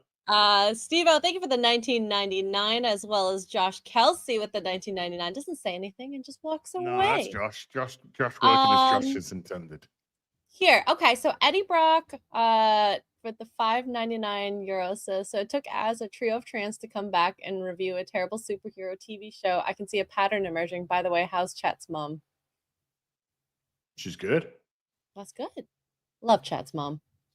And Eddie Brock again with 5.99 euros says, MauLer, would you consider doing an EFAP on the second best Jurassic Park movie, The Lost World? It's better than the Jurassic Park quadruple combined. I mean, we probably will talk about it a bit on Saturday, but probably not like full coverage. I have quite a solid dislike of The Lost World. I rewatched it and I remembered all the reasons why. Justice for Eddie, that poor character, did everything he could to save the shit out of the characters, and then he got torn apart by dinosaurs very cruelly. I'm tempted to just like make a fucking whole ass video about that. It upsets me so much. He didn't deserve it. Do it. Justice for Eddie. I need MauLer short. Ish Fine for 5 euros says MauLer and Gary play Claire Obscure. Pre-playing the game. Pre-playing the name is Expedition 33. Post it's Claire Obscure. You'll understand by the end. Yeah, MauLer, are you going to play that game? Yeah, so to be clear, I haven't really played much of any games. Certainly not on stream for a really long time. I'm working really hard on something, but the second it's done, or at least in a better position of completion, I'd like to stream that. Yeah. Okay. I think you'll like it. Arian for 40 yen says, as what worked for weight loss, exercise or diet? Diet. I mean Yeah. both, but if you don't get the diet right, the exercise isn't going to do too much. You could I think exercise till you're blue in the face. Tends to be said it's like 80-20 on Yeah. strictly weight loss, but Yes. exercise is good for a lot more than just weight loss. Oh yeah. Exercise is I mean, don't take that as a don't do exercise, because exercise is great for cardiovascular, stamina build up, so many positive things for your body. But in terms of weight loss, unless you're getting that diet aspect right, You'll you never can lose still it. you could be in a lot of There's literal scientific research on this, and they say if you do diet, that's the main thing. But if you add the exercise on top, because if you do weightlifting, you will continue to lose calories after you're done working out. Yeah, it's same with all exercise. All exercise. That's why they say do weights, don't just do cardio. Because when you're doing weights, and of course you're tearing your muscles. When you're doing weights, if your body to repair, it's got to burn energy. You actually lose more money. You Calories? Sorry, I'm so used to talking about Disney today. You actually lose more calories sleeping the night after you've done exercise than you do burning the calories in the gym itself. So yeah, the gym effect does have a double effect. Chuck Erickson Spuck Convoy for $4.99 says, "Hey, I'm a fellow Transformer fan. What are your thoughts on the new Studio Series 86 Devastator?" I'm actually got a eBay open right here, and I'm actually looking at some 1995 mint in box Transformers as we speak to see if I can maybe add one of these to my collection. I'm sort of liking the look of that. Kind of liking the look of that hoist right now. I don't personally collect the Studio series. I do have some of it though. I have like the Studio series, Cut, Blur, Rodimus Prime, Hot Rod, stuff like that. But the Devastator looks good. The Studio Devastator does look really good. If I did collect the Studio series, I would definitely have that Devastator in there. I'm currently working on the Fans Toys Devastator. There's 2 parts out at the minute, and I think Scrapper is coming next. So yeah, but that's where I'm going with my collection. But yeah, the Studio Series Devastator is good stuff. Nice. Nick Tomato with 5 CHF. How is X-Ray Girl more Chinese looking than MauLer? Swiss. Franks. Thank you. Because I am Chinese. No, play into it. Yeah, you're Vietnamese. There you go. Yeah. So, let's see. Dave Filoni's dog for $5 says, "Did you summon me as? I hope it's because you plan on euthanizing me. If so, please do. Dave is getting the butter out. He's going to game in again." Oh my god. Az, please save him. I would do everything in my power to save you if I could, Dave Filoni's dog. I really would. We have Dawnbreaker for $5 says, "Let's start with some nerd questions today. How would Moon Knight do in Gotham if he switched places with Batman? Would he do better or worse?" I'm not too sure on what Moon Knight's policy on killing is.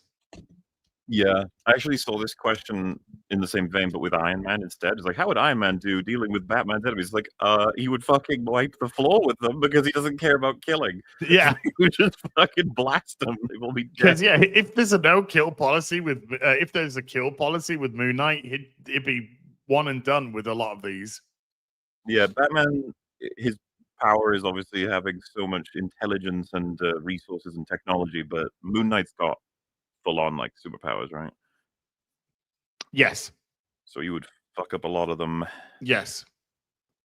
I think, as far as I know, because Gary could answer this, as far as I know, Moon Knight will kill, but I can't know for sure. He killed his own show. I mean, let's see wasting here. Oscar Isaac, man. I know, that is a crime. He's so good as Oscar Isaac. Great casting choice, but oh well. Yeah. And I really liked that first episode. There's plenty to work with, but nope. Nope. After that, it was downhill. Raziel Van Vale for $5 says, "MauLer, I heard you might be covering the H3 lawsuit/drama. If so, I really hope you invite Nicholas Diorio and Az." Yeah. We would 100% have Nick on for anything related to stuff like that. He's like an expert. We'd also have Az on if he wanted. The Boogie arc was a moment in time. That was amazing. That was an absolute moment in time, and those were, again, this is not a backhanded compliment or any sort of, but my God, to me, the most favorite EFAP I've ever done by a substantial amount. It was I think we were all so on the engaged. same page and just dumbfounded by this utter Well, piece it's of such a fucking story. field. What a fucking liar, you know? Mm. We did the start to, well, it's not finished now. There's plenty more chapters that technically exist because he's been streaming with Lolcow Live, and there's all kinds of controversies that have come out, but they're all like fake versions, if you know what I mean. Yes. It's all done for, like, there was a thing of he threw his girlfriend onto a table. It's like, yeah, he probably did that to make fun of Wings of Redemption. That's probably what that is. It's not real. None of it's real. I think He has a girlfriend. the only way this arc goes is that they actually find a tramp and kill them. I think that's the only place where this fucking goes now. Yeah, I mean, you know, it's whatever. But yes, it is, I think, voted often as like the favorite EFAPs now, the Boogie arc. Makes sense. That was mad. Yeah. Quite revelatory. Oh, by the way, so just to that other Transformers guy, I'm really, really tempted to pick up the Studio Series Optimus Prime, by the way. That I am really interested in picking up. I've been and ahhing for a while on that. Just saying. MechLink on the Streamlabs for $20 says, "Here's some money to buy Extra Girl." Transformers? Oh, I wish. 5 words to speak on the show because I know it's the only way the guys will let her speak. Also, pineapple pizza is the best. Well, I've spoken almost way too much now, so I'm Yeah. going to have negative words for the future. Thank God. Chris 1306 with 70 czars says, "Good day, fellas. In regards to the Jurassic Slop movie coming out, all I can say is Kentucky Ballistics' latest video demonstrates how quickly a gun can solve a dinosaur problem." Oh my God, I've made this point so many times, and we still get people every once in a while in like our comment section being like, no, the reptile dinosaur skin is tough enough to be able to handle. It's like, no, it is a gun. Stop. Guns are not, no animal like naturally is able to account for the fucking 50 cal right to the brain. So it's like, oh, that's a little bit unusual. They would be shit in the war. Yes. Ministry of Wrongthing for $9.99 says, "Sup bros and the Asian. Is it true Princess Bride is getting a sequel, or was that fake news?" I hope not. I haven't heard anything. Have you, MauLer? Heard anything about what? Sorry. Princess Bride getting a sequel. No, I don't think I've heard anything. Okay, good.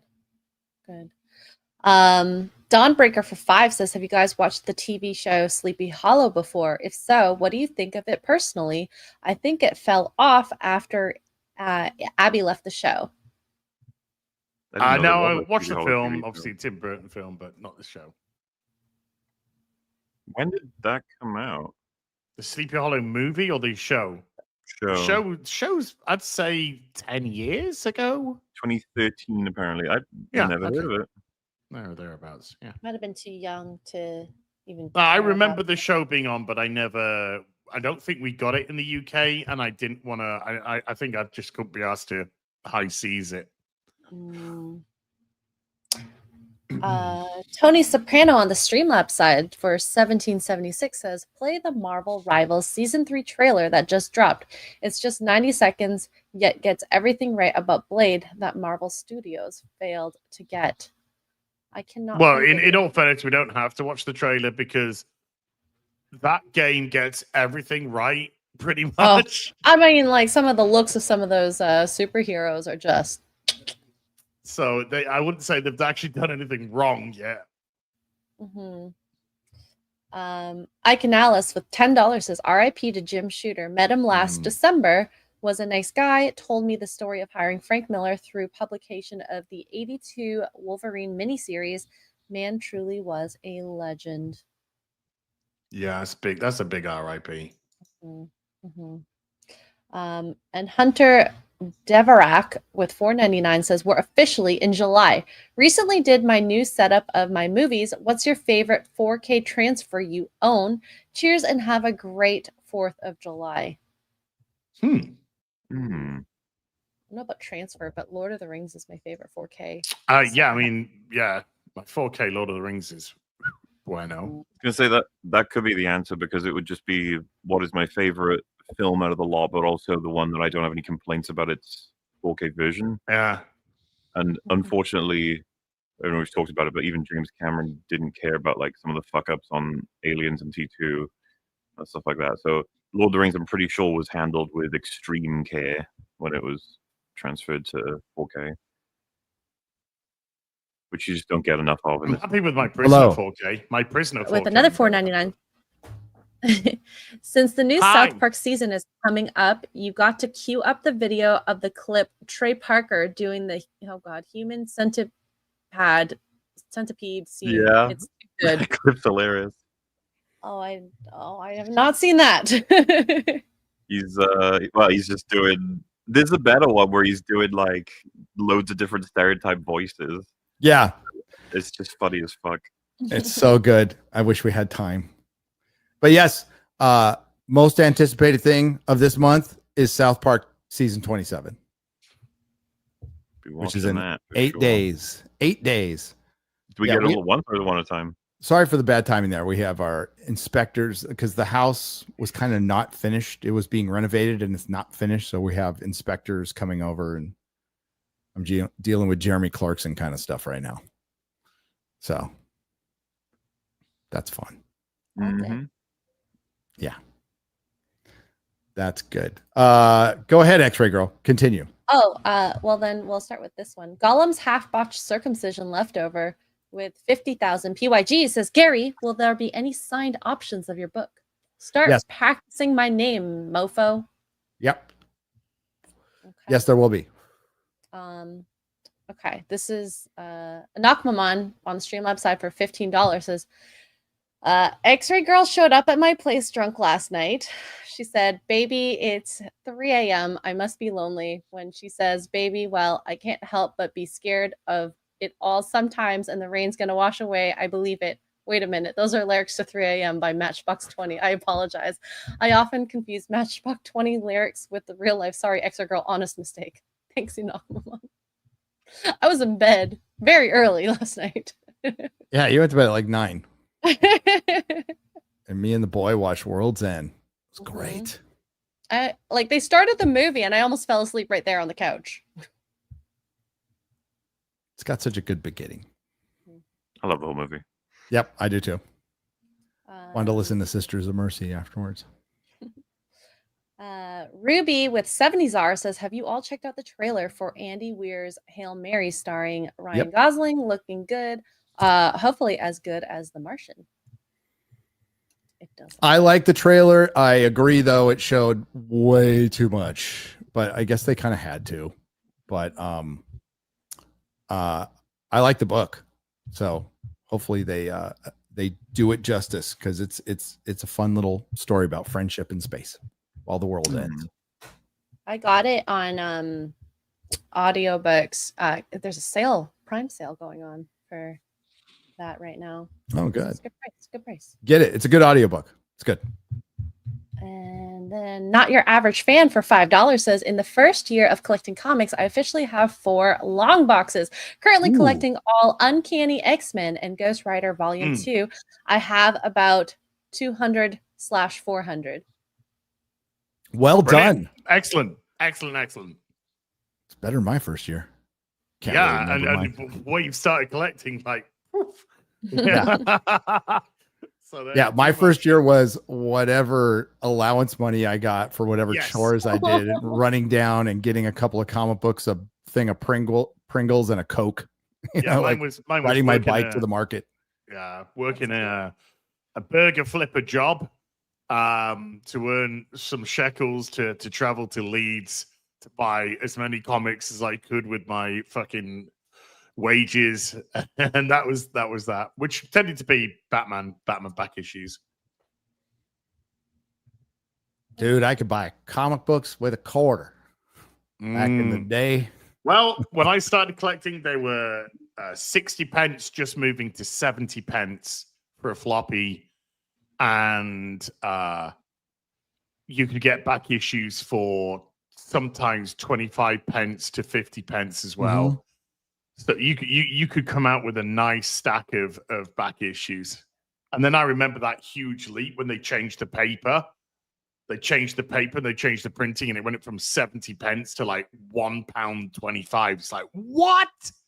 So that's literally two. It's almost like doubled the price of it, and so your one comic, your two comics became one. We got time for a couple more. Okay. And I'm gonna have to jump out of here because I got to finish with the inspectors. Sorry. Boujalicious the third for $2 says gonna be a good day when I hear "Kickstart My Heart." There you go. It's a good song. Arian for 200 yen says, here in Asia, everyone knows who Superman is. My 92-year-old grandma doesn't know what a DC or comic book is, but she knows Superman and what he stands for. That's how important Superman is in American literature. Mm-hmm. In that CBS thing, they had two opportunities to say truth, justice, and the American way, and they didn't. They go truth, justice, and you know the rest. Oh, fuck yourself. You cowards. You fucking cowards. Yep. Wow. You spineless fucking cowards. All right. So we got to wrap it up there. I want to thank everyone who left super chat donation. We will do a square up on Monday on Nerdrotic Live and Rumble at 11 a.m. on Nerdrotic Live and Rumble, like I just said. What do you got coming up, Az? Chat.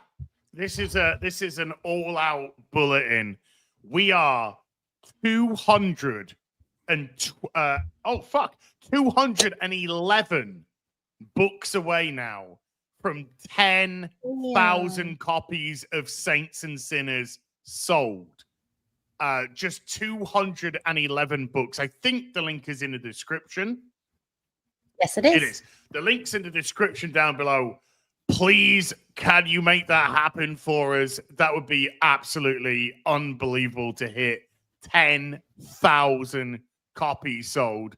So yeah, Saints and Sinners is doing brilliantly. So if you could do that, I'd be so grateful. And a massive thank you to everyone who has. Tomorrow, Ripping the Silverback is going to be on Eric's channel. Dan Vasquez is going to be back because there's going to be some big discussion about why. Because there's been a whole thing with this single. Eric's single? Yeah. And what numbers have been counting and what numbers haven't been counted. And so, yeah, there's going to be a big discussion about that tomorrow. Don't miss that. That's going to be good shit. It's going to be really good shit. Otherwise, I'll be on FNT to discuss stupid dinosaurs. And next week, Real BBC is still on this channel to make up for the back-to-back that I did. This is going to be back-to-back for Real BBC. So next week, back on Gary's channel for Real BBC. Great. MauLer. Yeah. It's one of those things, I got my Jurassic World coming up on Saturday, but we're probably going to discuss it on Open Bar on Thursday, as well as the end of Ironheart. What a journey it's been. Obviously, really into that and everything. And then I think, unfortunately, because of how everything works, we're probably doing a second episode on Sunday this week to do Ironheart refab. I think Rag will be hosting that one, so best of luck to him. Good luck. That's what's coming up for me. Awesome. Other than making a video gradually. I hear you. X-Ray Girl. Let's see. Tomorrow, Nooner, and in the evening, Poor Choices. Egypt in the link below. If you're interested in history and hanging out with us and touching rocks, you should check out the Egypt trip. There's very few tickets left. 7 last I checked. So once they're sold out, they're sold out. So if you're interested, definitely check it out. Cool. Book a couple weeks. Doing a watch party for Ironheart tonight on the channel for members. Ironheart video in a couple days. Fucking dinosaurs this weekend. I have to deal with IRL stuff now. So general recommendation though, don't fuck dinosaurs. You'll get in trouble. Yeah. Well, can you even find any? Certain people just might find a way. Ooh, life has that about it. kind of true. Yeah, around the anniversary of Mr. Hands, by the way. Just want to point that out. Oh, Somebody reminded me of that yesterday. Thanks everyone. Thanks to the Nerdrotics. Thanks to everyone who left super chat and donation. You help keep the lights on. Thanks to all the lurkers. Thanks to everyone who participated. We'll see you for this show same time next week. I'll be back in Texas. In the meantime, everybody have a great day. Ciao. Bye.